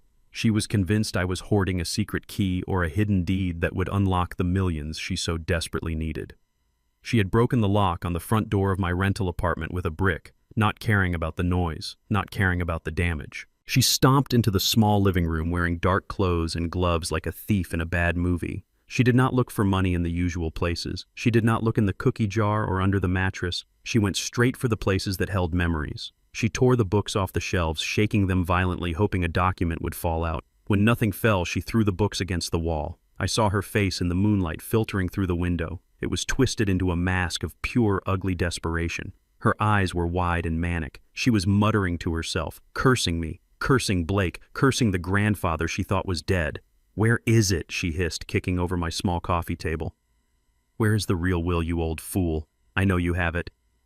I know Grandpa gave it to you." She moved into the kitchenette. She opened the cabinets and swept the few dishes I owned onto the floor. The sound of ceramic shattering was loud and violent, but she didn't flinch. She was looking for the false bottom. She was looking for a taped envelope. She ripped the drawers out of their tracks, dumping silverware and napkins onto the linoleum. She was destroying the only home I had left, the humble space I had retreated to so I wouldn't be a burden. She looked at my simple life, my clean but worn furniture, and she hated it. She hated it because it represented everything she was terrified of becoming. She tore the cushions off the sofa and used a knife from her pocket to slice them open, plunging her hand into the stuffing, searching for gold in a place that held only dust. I watched her move to the bedroom. I had to shift my position to see through the crack in the hinges. My legs were cramping, but I did not move. I held my phone up the camera lens, pressed to the gap, recording every second of her rampage. She was not just a thief tonight, she was a storm. She pulled the sheets off my bed and overturned the mattress. She was panting now, sweat glistening on her forehead. She was running out of time, and she was running out of places to look. She fell to her knees and dragged a cardboard box out from under the bed frame. It was an old shoebox taped shut and labeled simply Viola. My heart hammered against my ribs. That box did not contain money. It did not contain deeds or stock certificates. It contained the only things in this world that truly mattered to me. It contained the love letters my mother Viola had written to my father when he was working across the country to build his business. It contained the photographs of my childhood, and it contained the Silver Star medal I had earned in Vietnam, a piece of metal that represented the blood I had spilled for a country that didn't always love me back. Jasmine ripped the tape off the box. She dumped the contents onto the floor. Old yellowed paper fluttered down like dead leaves. She picked up a stack of letters tied with a blue ribbon. She frantically flipped through them, looking for cash hidden between the pages. When she found nothing, she screamed. It was a guttural, animalistic sound of frustration. "Trash," she screamed. "It is all just trash." She looked at the handwriting on the envelopes. She saw her grandmother's elegant script. She knew what they were, and she didn't care. In fact, she seemed to hate them even more because they were sentimental. She ripped the ribbon off. She took a handful of the letters that spoke of struggle and hope and enduring love, and she tore them in half. Then she tore them again. She threw the confetti of my history into the air. "Look at this," she spat, her voice dripping with venom. "Love letters. Pathetic. This is why you are poor, Dad. This is why you live in a hole. You hold on to feelings instead of assets. You hold on to garbage."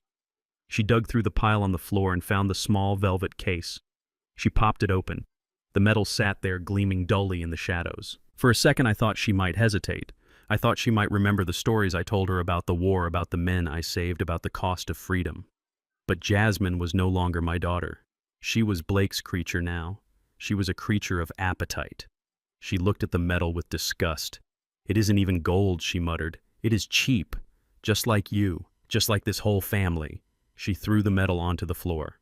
And then in a moment that severed the last thread of connection between us, she stomped on it. She ground her expensive designer boot heel into the symbol of my sacrifice. She twisted her foot, trying to break the clasp, trying to crush the metal. "I hate this," she yelled at the empty room. "I hate coming from this. I hate that my blood is tied to this weakness." Blake was right. You people are anchors. You drag everyone down with your stories and your history and your poverty. I deserve better than this. I deserve to be free of you." She wasn't just rejecting me. She was rejecting her race. She was rejecting the struggle of the generations before her. She was spitting on the grave of the grandmother who had braided her hair. She was cursing the skin she lived in because she had convinced herself that whiteness and wealth were the only things that made a person human. She kicked the pile of torn letters, scattering them across the room. "Die already," she whispered, her voice trembling with rage. "Just die so I can be free. Why do you have to be so stubborn? Why do you have to exist?" She kicked the empty box across the room. It hit the closet door right in front of my face. I flinched, but I kept the camera steady. I needed this. I needed the jury to see the hate in her eyes. I needed the world to see that this wasn't about money anymore. It was about erasure. She wanted to erase me. She wanted to erase her past so she could pretend she had been born a queen.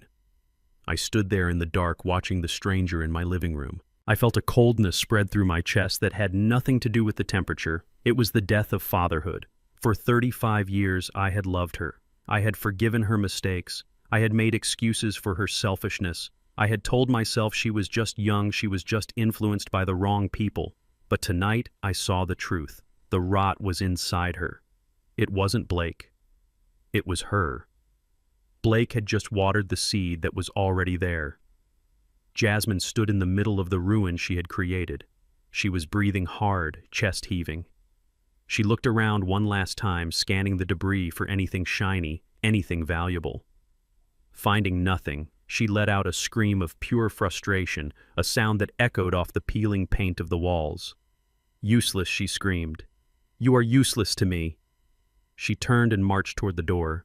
She stepped on the torn remains of my mother's letters without looking down. She kicked the door open and stormed out into the night, leaving the door hanging off its hinges, leaving my life scattered on the floor, leaving me in the silence of the aftermath. I waited until I heard her car engine start.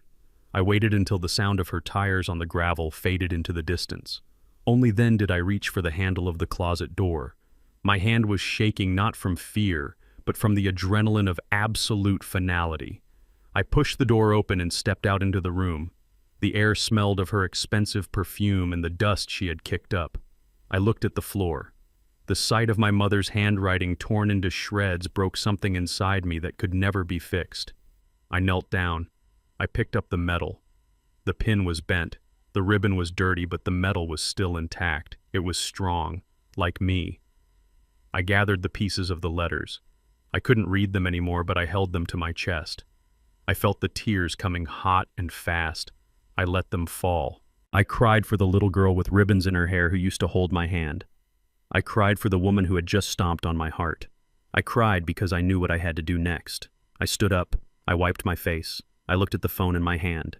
The video file was saved. It was 5 minutes of pure, unadulterated malice. It was the evidence that would strip her of everything. It was the nail in her coffin. I dialed Mercer's number. It was 3 a.m, but I knew he would answer. He picked up on the first ring. Rufus Mercer said, his voice alert. "Are you okay?"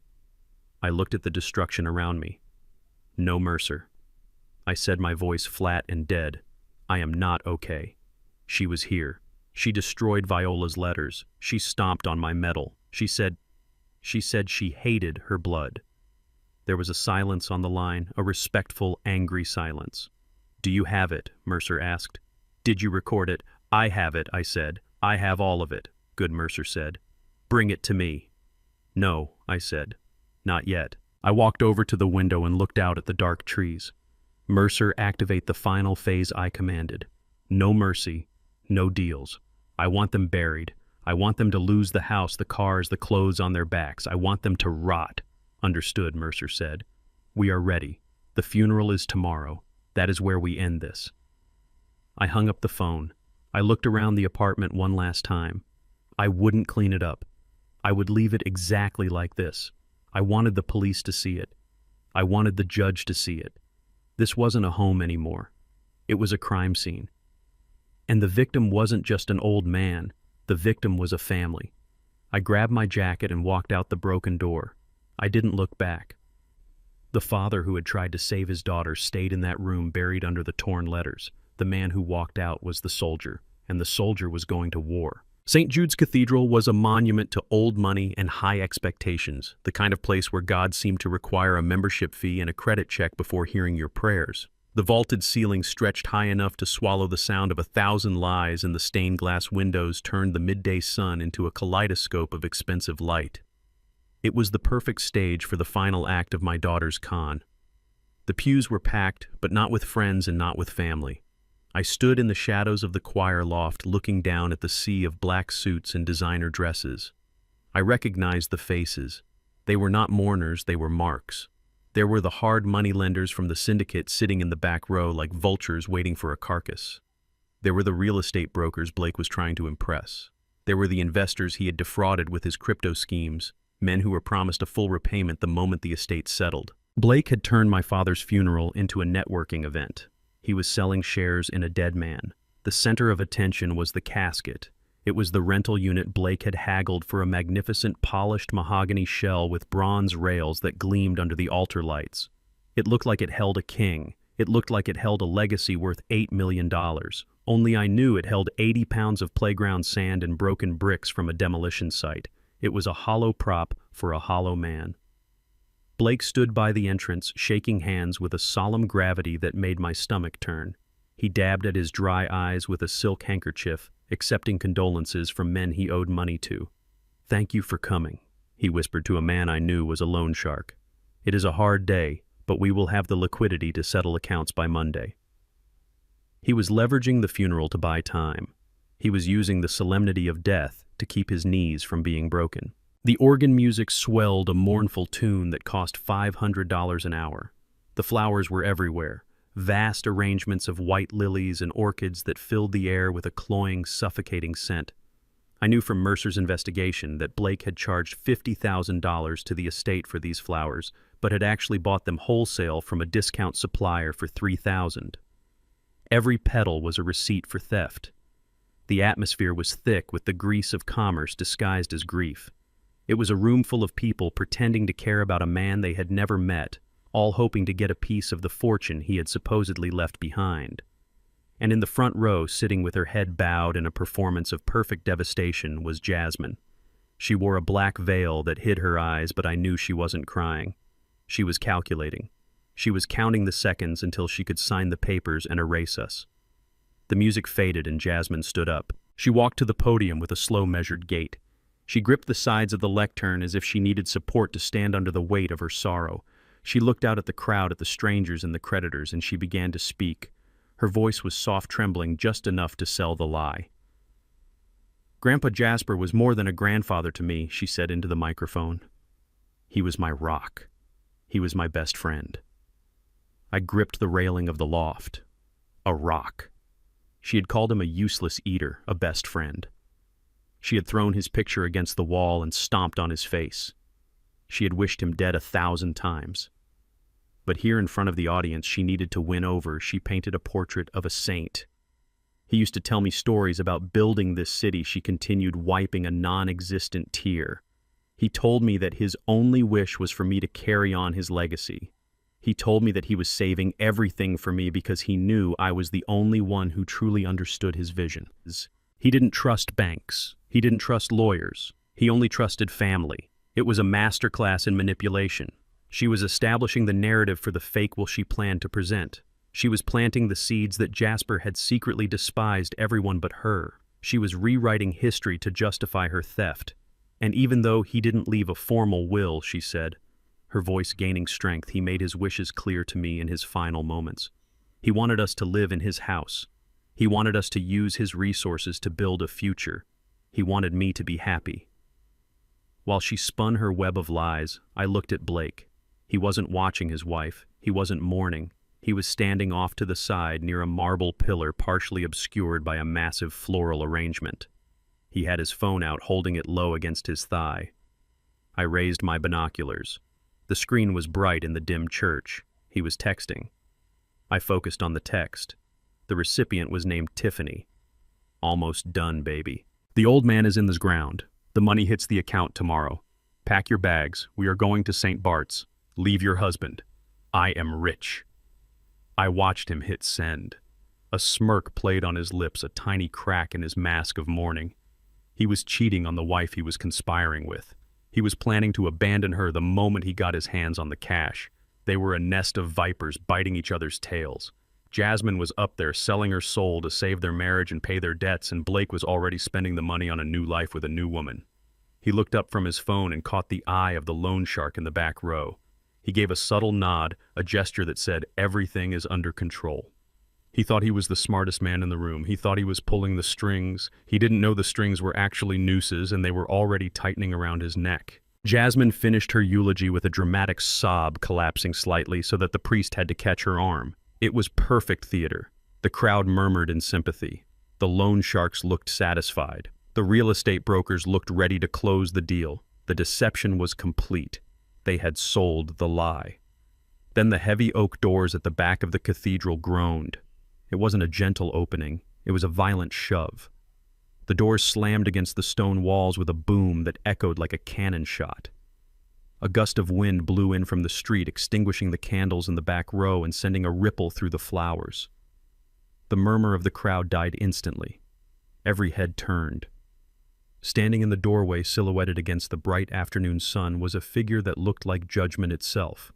It was Mercer. He was wearing a charcoal suit that looked like armor. He held a leather briefcase in one hand and a rolled-up document in the other. Flanking him were the county sheriff and two uniformed deputies, their hands resting on their belts, their faces grim. Blake stepped forward, his face flushing with anger. He marched down the center aisle, his footsteps loud on the marble. He looked like a man whose party had been crashed by the help.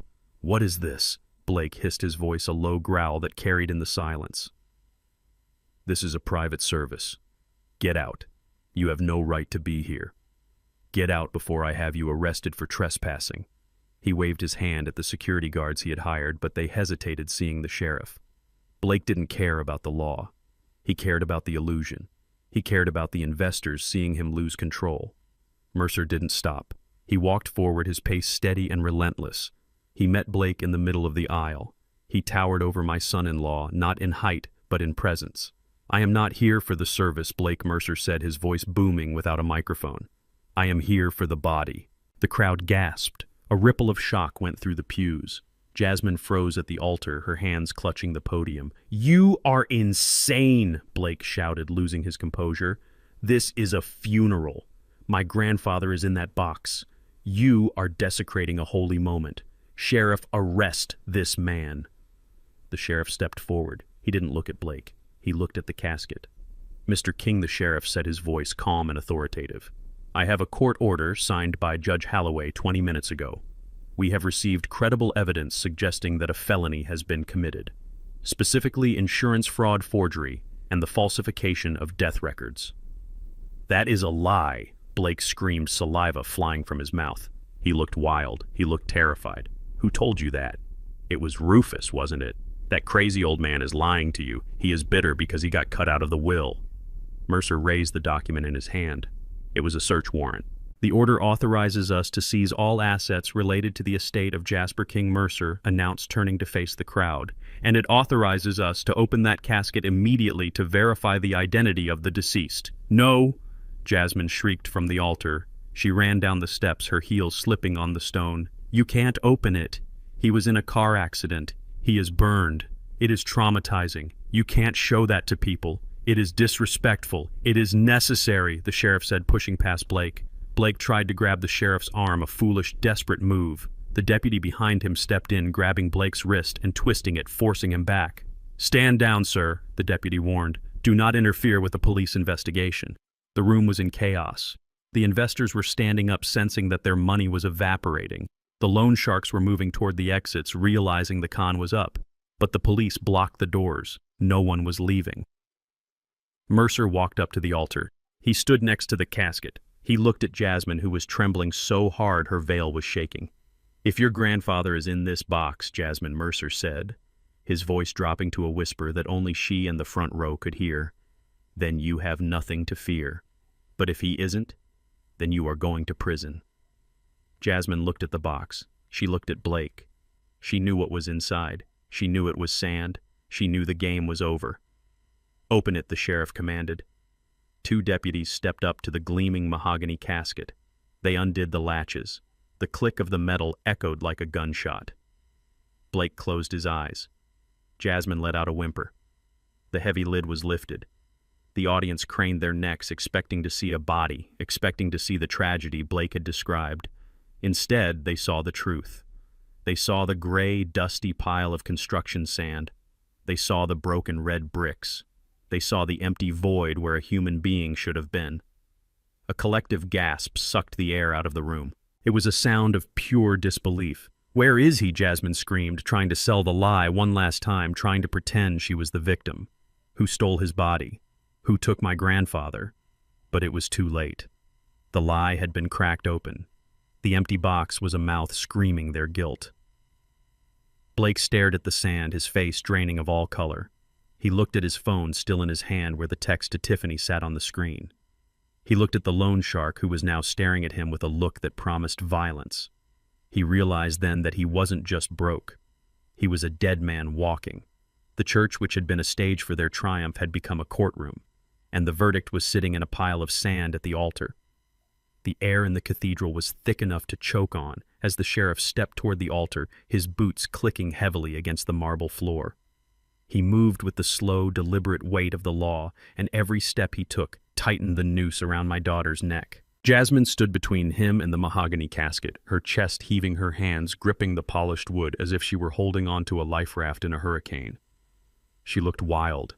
The elegant facade of the grieving granddaughter had completely shattered, leaving behind a terrified woman who knew that the contents of that box, or rather the lack thereof, would be her undoing. She saw the sheriff reaching for the lid and she snapped. It was a break from reality, a desperate feral attempt to stop the inevitable. She threw her body across the casket, her arms spreading wide to cover the bronze latches. She screamed, and the sound was not human. It was the high-pitched shriek of a creature caught in a trap. "Don't touch him!" she yelled, her voice cracking and echoing off the vaulted ceilings. "You have no right. Get back. This is sacrilege. Don't you dare touch my grandfather." It was a performance, but it was fueled by genuine terror. She wasn't protecting my father's dignity. She was protecting her own freedom. She knew that once that lid was lifted, the fraud would be exposed to the world. She knew that the insurance claim, the real estate deal, the loans, everything hinged on the lie inside that box. The sheriff signaled to his deputies. Two large men in uniform stepped forward, their faces grim. They didn't want to wrestle a woman at a funeral, but they had their orders. They reached for her arms. Jasmine kicked out her designer heels, scraping against the shins of the officers. She thrashed and bit spitting curses that would make a sailor blush. "Get your hands off me," she shrieked. "Blake, help me, do something. They are desecrating him." She looked at her husband, her eyes wide and pleading, begging him to intervene, begging him to use his charm or his anger or his lies to stop this. But Blake didn't move. He stood in the aisle, frozen, his face pale and slick with sweat. He watched his wife fight the police, and he did nothing. He was already calculating his own survival, and he knew that interfering with a police search warrant would only add to his sentence. He let her fight alone. The deputies grabbed Jasmine by the shoulders and hauled her back. Her fingernails scrabbled against the wood, leaving long scratches in the expensive varnish. She was sobbing now, huge, gasping breaths that tore through her chest. They dragged her away from the altar, her feet sliding on the stone floor, her black dress bunching up around her legs. She was no longer the dignified heir. She was a criminal being restrained at a crime scene. She slumped in the grip of the officers, her strength leaving her as she realized she had lost. She looked at the sheriff with eyes full of hatred and fear. "You can't do this," she whispered. "Please don't do this." The sheriff ignored her. He stood before the casket. He pulled a pair of blue latex gloves from his belt and snapped them on. The sound was sharp and final. He looked at the crowd, his expression unreadable. Then he reached out and undid the latches. Click, click, click. The sound was like a hammer striking a nail into a coffin. The entire church held its breath. The silence was absolute. The sheriff gripped the heavy mahogany lid and lifted. The hinges groaned, a low, mournful sound that seemed to mourn the death of the truth. He pushed the lid all the way back until it rested open, exposing the interior to the light streaming in through the stained glass windows. I watched from the choir loft, my hands gripping the railing. I knew what was inside, but seeing it exposed to the world gave me a fierce, cold satisfaction. The crowd craned their necks, leaning forward in the pews, expecting to see a tragedy. They expected to see the charred remains of a beloved civic leader. They expected to see a body wrapped in linen. What they saw was a construction site. The interior of the casket was filled halfway to the top with gray, dusty playground sand. Embedded in the sand were jagged pieces of broken red brick and chunks of concrete. It was garbage. It was rubble. It was the physical manifestation of how little they cared about my father. They hadn't even bothered to fill it with something respectful like stones or wood. They had filled it with trash because to them, my father was nothing more than weight to be moved around. A collective gasp sucked the air out of the cathedral. It started in the front row and rippled back like a wave. People stood up, their mouths open in shock. The loan sharks in the back row exchanged dark, furious glances. The investors looked at each other, their faces draining of color as they realized the collateral for their loans was quite literally dirt. "Where is he?" someone shouted from the middle of the room. "Where is Jasper King?" "Is this a joke?" another voice cried out. The confusion turned into anger instantly. The solemnity of the funeral evaporated, replaced by the chaotic energy of a mob that had been cheated. Blake stared into the box. His eyes were fixed on a piece of broken brick sticking out of the sand. He looked like he had been punched in the gut. He swayed on his feet, his hands trembling at his sides. The reality of his situation crashed down on him. There was no body.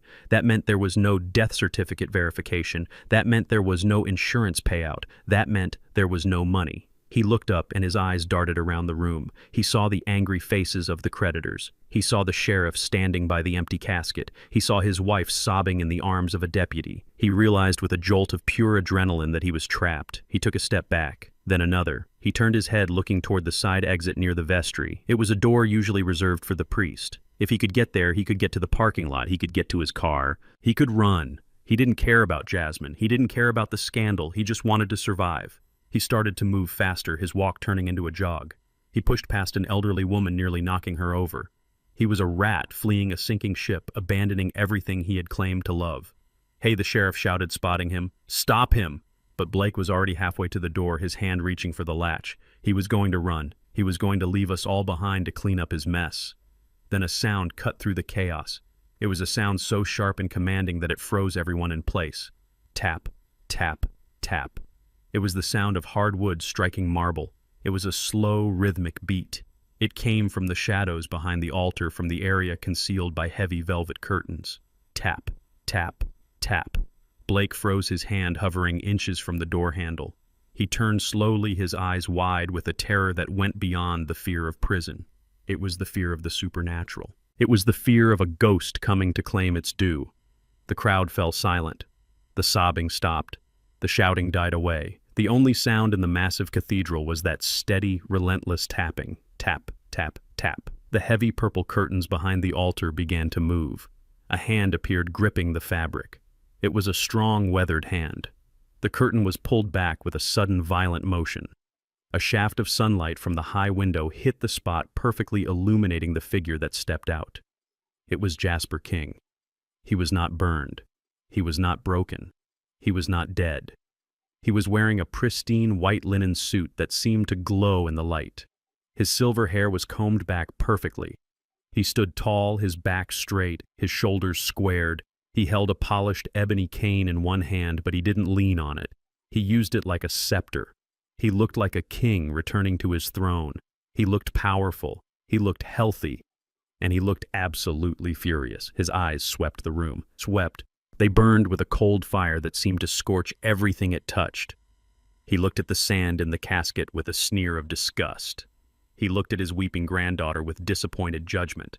And then he looked at Blake. Blake let out a sound that was half whimper, half scream. He backed up until he hit the stone wall, sliding down it slightly, his legs giving way. He looked like he was seeing the devil himself. Jasper walked forward. He moved to the microphone stand that Jasmine had used to weave her web of lies. He gripped it, his knuckles standing out against his dark skin. The feedback from the speakers whined for a second, a high-pitched shriek that made everyone wince. Jasper waited. He let the silence stretch until it was almost unbearable. He wanted them to look at him. He wanted them to see that the man they had tried to erase was more alive than any of them. He leaned into the microphone. His voice, when it came, was deep, resonant, and filled with the power of a man who had built an empire from nothing. "You vultures! he thundered, his voice booming through the cathedral, shaking the dust from the rafters. He pointed a finger at the crowd, at the family, at the liars. "I am not dead yet." The words hit the room like a physical blow. People gasped, clutching their chests. Jasmine stopped breathing, her face going slack with shock. Blake slid all the way to the floor, sitting in a heap of expensive fabric and cheap fear. Jasper continued, his voice dropping to a dangerous growl. "You came here to bury me. You came here to divide my life into shares and sell me off. You thought you could erase 92 years of blood and sweat with a box of sand and a fake piece of paper." He looked directly at Blake. "You thought I was a senile old fool. You thought you could starve my son. You thought you could steal my house. But you forgot one thing, boy." Jasper smiled, and it was the most terrifying thing I had ever seen. "You forgot that I built this town, and I know how to bury trash." He stepped back from the microphone, and the echo of his voice hung in the air like a judgment. The resurrection was complete. The dead man had spoken. And now the reckoning was about to begin. Jasper stood alone at the altar, a figure of righteous judgment bathed in the light of the stained glass. The cathedral was silent, but it was the silence of a held breath, the silence before an explosion.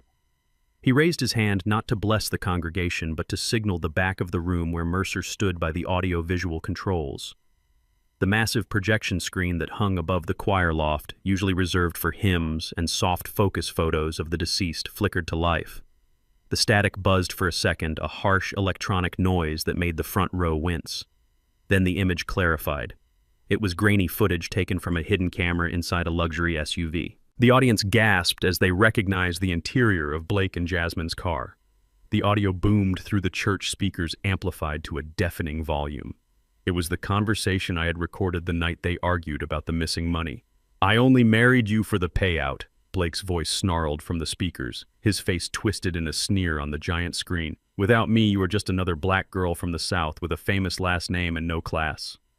The racism hung in the air, naked and ugly. The socialites in the pews covered their mouths. The business partners Blake had tried to impress looked at him with undisguised disgust. But the video didn't stop there. It cut to a new scene. This one was darker shot in low light. It was the kitchen of my rental apartment the night Jasmine broke in. The camera angle was low, looking up from the closet where I had hidden. "Just die so I can be free," Jasmine's voice shrieked on the recording. "Why do you have to exist?" We watched as she stomped on my military medal, as she tore up the letters from my mother. The violence of her actions was magnified on the screen. The sound of her boot grinding into the metal echoed through the holy space like a sacrilege. Then came the final clip. It was audio only, but it was the most damning of all. It was the recording from the hospital room, the whisper I had captured when they thought I was unconscious. "If the old man doesn't die fast enough, we help him along." Blake's voice whispered, "A little too much morphine. A pillow over the face. Accidents happen at that age." The video cut to black. The silence that followed was absolute. It was the silence of a tomb. Jasper leaned back into the microphone. His eyes were wet, not with tears, but with the sheer weight of the betrayal. "You wanted a tribute," he said, his voice trembling with controlled rage. "You wanted to show the world who we were. Well, now they know. They know that you are not grieving grandchildren. You are predators. You hated my skin. You hated my history. You hated my son. The only thing you loved was the money you thought we had." He pointed a shaking finger at the crowd. "Look at them," he commanded. "Look at the people who wanted to murder me in my sleep. Look at the people who called my son a failure." People began to stand up. It wasn't a slow exit. It was a stampede of social distancing. No one wanted to be near Blake and Jasmine. The loan sharks were the first to move, slipping out the side doors, pulling their phones out to cancel deals and call in debts. The investors looked sick. They realized they had been doing business with monsters. Some of them pulled out their phones not to call for help, but to record the downfall. They were filming the ruin of the King family for the evening news. Blake tried to stand up. He looked around wildly, realizing his reputation was incinerated. "It is a fake," he shouted, his voice cracking. "That is deep fake technology. They doctored the audio. It is a lie." But no one was listening. The truth was too visceral, too ugly to be manufactured. Jasmine just sat on the floor, her dress ruined, her makeup running, staring at the blank screen as if she could rewind time. Jasper stepped back from the podium. He looked at me. It was my turn. I walked up the marble steps. I felt the eyes of the room on me. They still saw the old man in the flannel shirt. They still saw the beggar Blake had described. I stopped next to my father. I looked at Blake, who was now backed against a pillar by two deputies. "You called me a failure, Blake," I said, my voice amplified by the acoustics of the church. "You told your friends I was a burden. You told them I lived in a swamp." I reached up and undid the top button of my old flannel shirt. I pulled it open. Underneath, I was wearing a white dress shirt made of Egyptian cotton. I shrugged the flannel off my shoulders, letting it fall to the floor like a shed skin.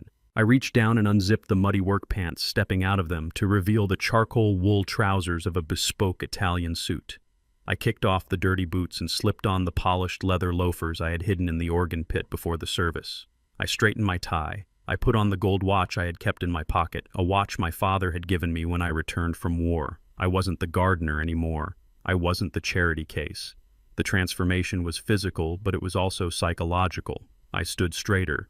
I looked taller. "My name is Rufus King," I announced, "and I am not just a retired engineer." I looked at the crowd at the bankers and builders who had ignored me for years. "I am the majority shareholder and chairman of Atlas Construction Group." A murmur of shock went through the remaining crowd. Atlas Construction was a giant. It was the company that built the highways they drove on, the skyscrapers they worked in, and the very church we were standing in. It was a billion-dollar entity. Blake's jaw dropped. He looked like he had been slapped. "Atlas," he whispered. "No, that is impossible. Atlas supplies my company. I buy my materials from Atlas." "Exactly," I said, cold and hard. "You owe my company $400,000 in unpaid invoices, Blake. I signed off on your credit line because I wanted to see what you would do. I wanted to see if you would build something or if you would steal." I took a step closer to him. "I own the concrete in your foundation," I said. "I own the steel in your walls. I own the debt you used to buy that boat this morning. You didn't just try to rob your grandfather. You tried to rob the man who owns the roof over your head." "You knew," Blake stammered. "You knew the whole time." "I knew everything," I said. "I knew you were a fraud, I knew you were a racist, and I knew you were broke. I let you live in your fantasy because I hoped my daughter would wake up. I hoped she would see you for what you were." I looked at Jasmine. She was looking at me with a mixture of awe and horror. She had grown up thinking I was simple. She had never asked where the money came from. She had never asked about the business. She had assumed that because I worked with my hands, I had nothing in my head. "Dad," she whispered, "you have millions." "I have a legacy," I corrected her. "A legacy you tried to burn. A legacy you tried to sell for pennies. You thought power looked like a Ferrari, Jasmine.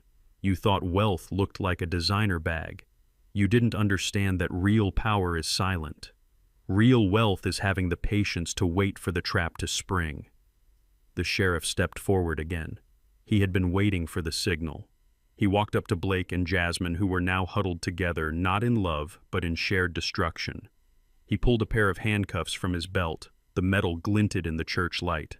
"Blake Johnson and Jasmine King," the sheriff said, his voice booming. "I have a warrant for your arrest." "What for?" Blake screamed, trying to pull away. "Fraud. That is a civil matter. I have lawyers. I will sue you." "It is not just fraud," the sheriff said, snapping the cuffs onto Blake's wrists. "And it is not just forgery." He looked at me, then back at the couple. "We have the forensic report from the Cadillac you tried to steal from the Atlanta garage. We found the brake lines. They weren't worn out. They were cut." The room went deadly silent. "Cut with a pair of wire cutters we found in your tool bench," Blake the sheriff continued. "You didn't just plan to stage an accident. You tried to cause one last week when Mr. King took the car out for a drive. You tried to kill him for real." Murder Jasmine gasped, looking at her husband. "You cut the brakes. You told me it was just an idea. You told me you wouldn't do it." "You are an accomplice," the sheriff said, cuffing Jasmine as well. "You knew about the plan. You discussed it on the recording. Conspiracy to commit capital murder, attempted murder, insurance fraud, identity theft." The list of charges went on and on, each one a heavy stone adding to the weight that would crush them. "Attempted murder," I said, looking at my daughter. "You tried to kill the man who built this family. You tried to kill him for money you didn't earn." "I didn't mean it." Jasmine sobbed, her resistance finally breaking. "We were desperate, Dad. The lenders, they were going to hurt us. So you decided to hurt us instead," I said. You decided that my life and your grandfather's life were the price of your safety. I turned away from them. I couldn't look at them anymore. The sight of my daughter in handcuffs was a pain that no amount of victory could erase. But it was necessary. It was the only way to stop the rot. "Take them away," Jasper said from the pulpit. "Get them out of my sight." The deputies hauled them up the aisle. Blake was shouting threats, screaming about his lawyers, screaming that he had been set up. Jasmine was weeping, her head hanging low, her shame finally catching up with her. They were dragged past the empty casket, past the sand and the bricks, past the judgment of the crowd. As they reached the heavy oak doors, the doors they had hoped to walk out of as millionaires, the press cameras flashed. The reporters had arrived. They would be on the front page tomorrow, not as heirs, but as monsters. I stood at the altar with my father. We were two men in suits standing over a pile of sand. We had won. But as I watched the doors close behind my daughter, I knew that the cost of this victory would haunt me for the rest of my life. The truth was out. The exposure was complete. And now there was nothing left but the cleanup. The sound of handcuffs ratcheting tight is a unique mechanical click that signals the end of freedom and the beginning of a nightmare. For Blake and Jasmine, standing at the altar of the cathedral they had desecrated, it was the sound of their reality shattering into 1,000 irreparable pieces. The deputies held them firmly, but they did not need to use much force because the fight had drained out of them, replaced by a primal panic that turned them against each other instantly. They were no longer partners in crime. They were two drowning rats in a bucket climbing over each other to breathe. Blake was the first to break. The arrogance that had defined him for the 10 years I had known him evaporated, leaving behind a sniveling coward. He twisted his body away from Jasmine, straining against the grip of the deputy holding him. His face was a mask of sweat and terror. It was her he screamed, his voice cracking and echoing off the stone walls. "I didn't want to do any of this. She made me. She is the blood relative. She is the one who hated him." Jasmine's head snapped up. Her eyes, which had been filled with tears a moment before, went wide with shock and then narrowed into a hatred so pure it was terrifying to witness. "You liar!" she shrieked, lunging at him. "You are the one with the gambling debts. You are the one who owes the syndicate. You told me we had to do this or they would kill us." "I didn't cut the brakes," Blake shouted back, desperate to distance himself from the attempted murder charge. "That was your idea. You said the old man lived too long. You said he was wasting our inheritance. Officer, listen to me. I am just the husband. I just did what she told me. She is the mastermind. She hates her family. You heard the recording. She stomped on her father metal. Who does that? Only a monster does that. He was using her own sins against her sins. He had encouraged sins he had cultivated. He was throwing her into the fire to save his own skin." "You son of a bitch," Jasmine yelled, spitting in his face. "You told me you loved me. You told me we were a team." "I never loved you," Blake laughed, a manic, hysterical sound. "I love the money, but there is no money, is there? There is just sand in a box and a prison cell. You are useless to me, Jasmine. You are just a broke girl from a family of lunatics." The deputies had to physically separate them, dragging them apart as they clawed and cursed at each other. It was a pathetic display. The facade of the power couple, the image of the successful real estate developer and his elegant wife, was gone. In its place were two vicious creatures exposing their rot to the world. I watched from the altar steps, standing next to my father. I felt no satisfaction, only a deep, hollow sadness. This was my daughter. This screaming, clawing woman was the child I had raised. And she had married a man who would sell her out for a plea deal in a heartbeat. They deserved each other, and that was the worst punishment of all. Jasmine realized that Blake was a lost cause. She realized that he was sinking and he was trying to take her down with him. She looked around the room, searching for a lifeline. She saw the disgusted faces of the investors. She saw the stone-cold faces of the police, and then her eyes landed on Jasper. My father stood there, leaning on his cane, watching the spectacle with the impassive judgment of a king. He didn't look angry anymore. He looked disappointed. And to a child, disappointment is always worse than anger. Jasmine stopped fighting the deputy. She let her body go limp, dropping to her knees on the hard marble floor. She began to crawl. The expensive black dress she had worn to play the part of the grieving heiress dragged through the dust. Her makeup was smeared down her face in dark streaks. She looked like a ghost. "Grandpa," she sobbed, reaching out a hand toward him. "Grandpa, please." She crawled until she was at the hem of his white linen suit. She reached out to touch his shoe, but pulled back at the last second, afraid to make contact. "I am sorry," She wept, her voice broken and small. I was confused. Blake confused me.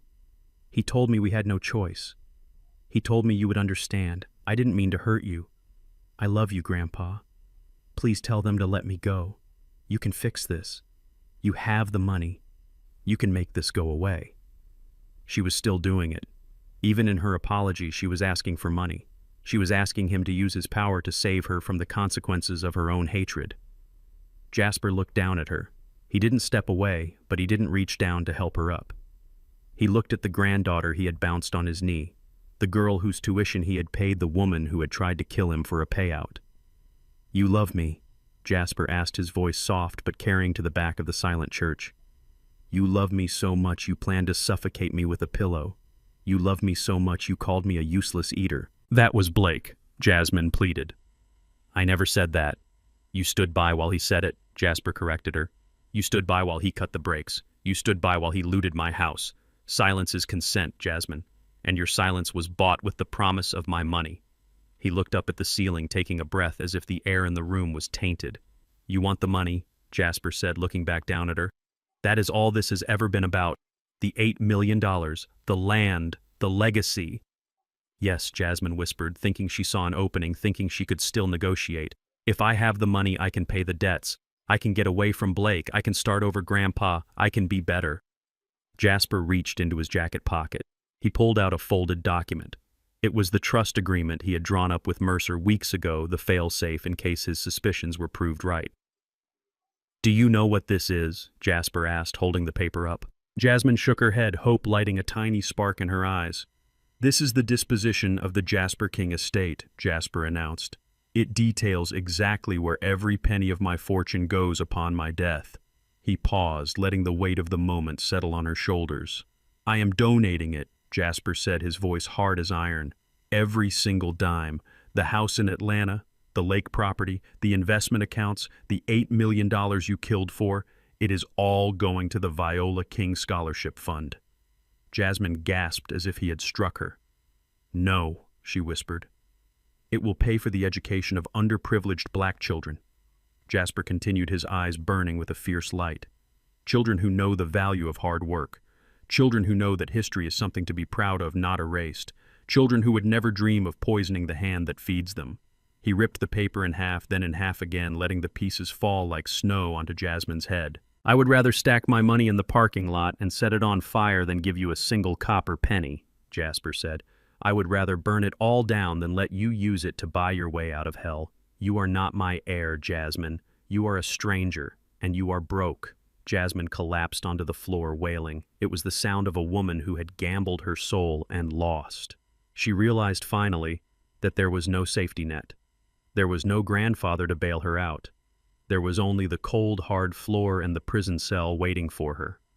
The wailing of my daughter was a terrible sound, but it was cut short by the sharp, clear voice of Mercer. He stepped forward, flanked by two forensic accountants who had entered the church behind the police. He held a tablet in his hand, and he looked at Blake and Jasmine with the clinical detachment of an executioner. We are not done, Mercer stated. The criminal charges are just the beginning. We need to discuss the civil liabilities. Blake looked up from where the deputy was holding him. Civil liabilities, he spat. I am going to jail. What more do you want? We want everything, Mercer said. He tapped the screen of his tablet. As of 10 minutes ago, Mercer announced, addressing the room, a majestic order of attachment was executed on all assets held by Blake Johnson and Jasmine King. This order was granted based on the undeniable evidence of fraud committed against the Atlas Construction Group and the Jasper King Trust. He looked at Blake, who was starting to tremble again. That Ferrari you put a deposit on, Mercer said. The dealership has already voided the contract and kept the money. The boat. Gone. The luxury condo you live in. We just spoke to the landlord. Since your lease was secured with fraudulent financial statements and the guarantee from Rufus has been revoked, you are being evicted immediately. Your possessions are being seized to pay off the outstanding rent and damages. He turned his gaze to Jasmine. Your jewelry, Mercer listed, your designer clothes, your car. It has all been flagged as proceeds of crime or assets purchased with stolen funds. It is all being seized. He walked closer to them, invading their space. And the debts, Mercer said, his voice dropping. The $500,000 you owe to the syndicate, The money you borrowed from the sharks. Blake went white. He knew what that meant. Mr. King bought that debt, Mercer said, pointing to Jasper. He owns your note, Blake, and he is calling it in immediately. Since you cannot pay, he is exercising his right to seize any remaining assets to satisfy the judgment. But I have nothing left. Blake stammered, tears streaming down his face. You took everything. Exactly, Mercer said, closing the tablet cover with a snap. You have nothing. You are going to prison with $0 in your commissary account. You will have no money for a private lawyer, so you will use a public defender. You will have no house to come back to in 20 years. You will have no car. You will have no name. Mercer looked at the deputies. Check their pockets, he ordered. The deputies patted them down. From Blake's pocket, they pulled a gold money clip with a few $100s. From Jasmine's wrist, they unclasped a diamond bracelet. From Blake's finger, they pulled his wedding ring. That belongs to the estate, Mercer said, taking the items. It was bought with stolen money. Jasmine watched her bracelet disappear into an evidence bag. It was the last symbol of her status, the last piece of the armor she wore to pretend she was better than us. Without it, she looked small and ordinary. You stripped us, Blake whispered, his voice full of disbelief. You stripped us bare. You stripped yourselves, Jasper said from the altar. You traded your honor for things. Now you have neither. The sheriff signaled to his men. It is time, he said. Get them out of here. They hauled them up. Blake was sobbing openly, now his legs dragging on the floor. Jasmine was silent, in a state of shock, her eyes staring at nothing. They were marched down the aisle, past the empty casket, past the sand, past the people they had tried to impress. I watched them go. I watched the heavy doors open and the flashbulbs pop outside. I watched my daughter disappear into the back of a police cruiser. I felt a tear run down my cheek, but I didn't wipe it away. I let it fall. It was the last tear I would shed for them. The doors closed, sealing the noise of the world outside. The church was quiet again. I looked at my father. He looked tired. He looked all of his 92 years. But he was standing. He was alive. And we were still here. We walked out of the church together, leaving the sand and the lies behind us. We had destroyed them, yes, but we had saved ourselves. And in the end, that was the only victory that mattered. 6 months had passed since the gavel fell in the courtroom, but the echo of the sentence still seemed to ring in my ears. 15 years. That was the price tag the state had placed on their greed. 15 years without parole in a maximum security facility for conspiracy, fraud, and attempted murder. I stood outside the visitor processing center of the state penitentiary, not because I wanted to see them, but because I needed to see the end of the story with my own eyes. I needed to know that the monsters were truly in the cage. Through the reinforced glass of the secure transport area, I saw them being moved to their permanent blocks. They were no longer the power couple of Atlanta. They were inmates. Blake was wearing a jumpsuit that hung loosely on his frame. He had lost 30 pounds. His hair, which he used to style so carefully, was shaved close to his skull, revealing the pale skin beneath. He looked older. He looked broken. But he did not look sorry. As the guards shuffled him down the hallway, his chains clanking against the concrete floor, he turned his head. He wasn't looking at me. He was looking at the line of female prisoners being moved in the opposite direction. He was looking for Jasmine. And he found her. Jasmine was shuffling along in the same orange uniform, her face scrubbed clean of makeup, her eyes hollow and dark. She looked like a ghost of the woman who had stood at the altar. When their eyes met, I expected to see sadness. I expected to see a shared moment of regret between husband and wife. Instead, I saw pure, unadulterated hatred. Blake curled his lip in a sneer and mouthed a curse at her. He blamed her for everything. He blamed her for the plan. He blamed her for the recording. He blamed her for his ruined life. Jasmine didn't shrink away. She stared back at him with eyes that burned with a cold fury. She spat on the floor in his direction, a violation that earned her a shove from the guard. She hated him for spending the money. She hated him for the other woman. She hated him because he was the mirror that showed her exactly what she had become. They were separated by the guards pushed through different steel doors that slammed shut with a finality that shook the ground. They would spend the next 15 years in the same building, blaming each other for their fate, never realizing that they were both architects of their own destruction. I turned away from the glass. I didn't feel happy. I didn't feel triumphant. I felt a heavy stone lift from my chest. It was over. The toxic link was severed. They were gone. I walked out of the prison into the bright sunlight, and for the first time in years, the air didn't taste like betrayal. It tasted like freedom. I drove back to the lake house. The drive was peaceful. The leaves were turning gold and red, signaling the arrival of autumn. When I pulled into the gravel driveway, I saw Jasper sitting on the porch. He wasn't in his wheelchair. He was sitting in his favorite rocking chair, a fishing rod resting against his knee, a cup of coffee in his hand. He looked at the truck as I parked and raised his mug in a silent salute. I walked up the steps and sat down beside him. The lake was a sheet of glass reflecting the sky. It was quiet. No phones ringing, no demands for money, no lies. "Did you see them?" Jasper asked, his voice calm and steady. "I saw them," I replied. "They hate each other, Pop. They hate each other more than they ever hated us." "Good," Jasper said, taking a sip of coffee. "Hate will keep them warm in there. It is the only thing they have left." He reached down beside his chair and picked up a metal bucket. Inside were papers. It wasn't money. It wasn't deeds. It was the past. It was the fake power of attorney Jasmine had tried to force me to sign.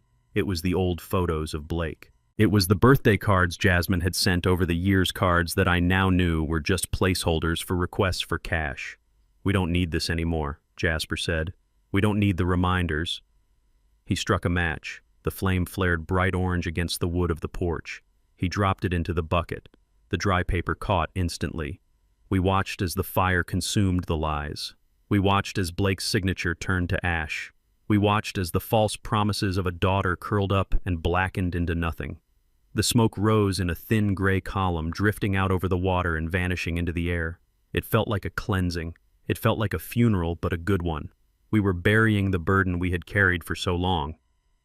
"What about the money?" I asked, watching the last of the paper turn to dust. Jasper smiled. "It is already gone, Rufus. The Viola King Scholarship Fund was officially registered this morning. The first checks go out next week. 20 students from the neighborhood. 20 kids who wants to be doctors and engineers and teachers. Kids who know the value of $1. He looked at me, his eyes crinkling at the corners. "We kept enough to fix the roof on this cabin," he said. "And maybe buy a new boat. A fishing boat, not a yacht." I laughed. It was a real laugh, deep and loud. "A fishing boat sounds good, Pop." We sat there for a long time as the sun began to dip below the tree line. We didn't need to talk. We were two men who had fought a war and won. We had lost a family member, but we had saved the family. We had saved the dignity of our name. The fire in the bucket died down, leaving only a pile of dark ash. Jasper kicked the bucket gently. "Dump it in the woods," he said. "Let the rain wash it away." I took the bucket and walked to the edge of the clearing. I dumped the ashes into the underbrush. The wind caught the dust and scattered it. It was gone. Jasmine and Blake were just a memory, now a bad dream that had ended with the morning light. I walked back to the porch and sat down.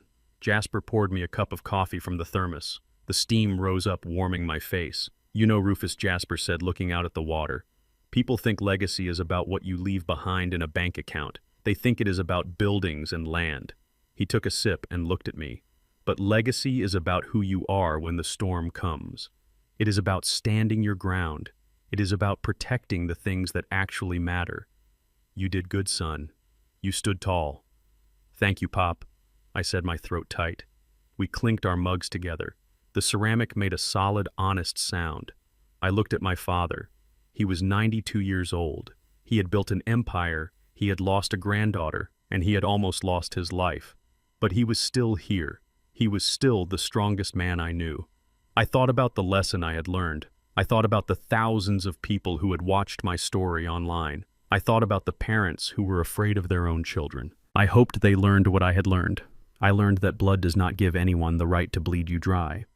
I learned that love is not a transaction. And I learned that silence is not weakness. Sometimes silence is just the sound of a man reloading. We drank our coffee as the stars began to come out. The world was big and quiet and ours. We didn't have $8 million anymore. We didn't have a mansion in Atlanta, but we had peace, we had honor, and we had each other. And as I sat there next to my father, listening to the gentle lap of the water against the shore, I knew that I was the richest man in the world. So if you are listening to this, if you are dealing with people who treat you like an option instead of a priority, remember my story. Remember that you have the power to say no. You have the power to walk away, and you have the power to write your own ending. Don't let them bury you. Don't let them steal your joy. Stand up. Fight back. And if you have to burn the bridge to save yourself, strike the match and watch it burn. Because in the end, the only thing you take with you is your dignity. And that is something no one can steal unless you let them. I finished my coffee. Jasper started to hum a song, an old blues tune he used to sing when I was a boy. I joined in the low harmony. We sat in the dark singing to the lake, two free men enjoying the rest of our lives. The story of Jasmine and Blake was over. The story of Rufus and Jasper was just beginning again. And it was going to be a good story. I learned that silence is a shield, but action is a sword. For years, I let them mistake my quietness for weakness, my simplicity for poverty. But when they crossed the line, they found out that the quietest man in the room is often the one you should fear the most. Real family isn't determined by DNA, it's determined by respect. If someone treats you like an ATM or an obstacle, they don't deserve a seat at your table, no matter whose blood runs in their veins. Walking away wasn't quitting, it was the ultimate victory. I reclaimed my peace, my dignity, and my future. If my story resonated with you, please hit the like button, subscribe to the channel, and tell me in the comments, what is the hardest boundary you have ever had to set with your family?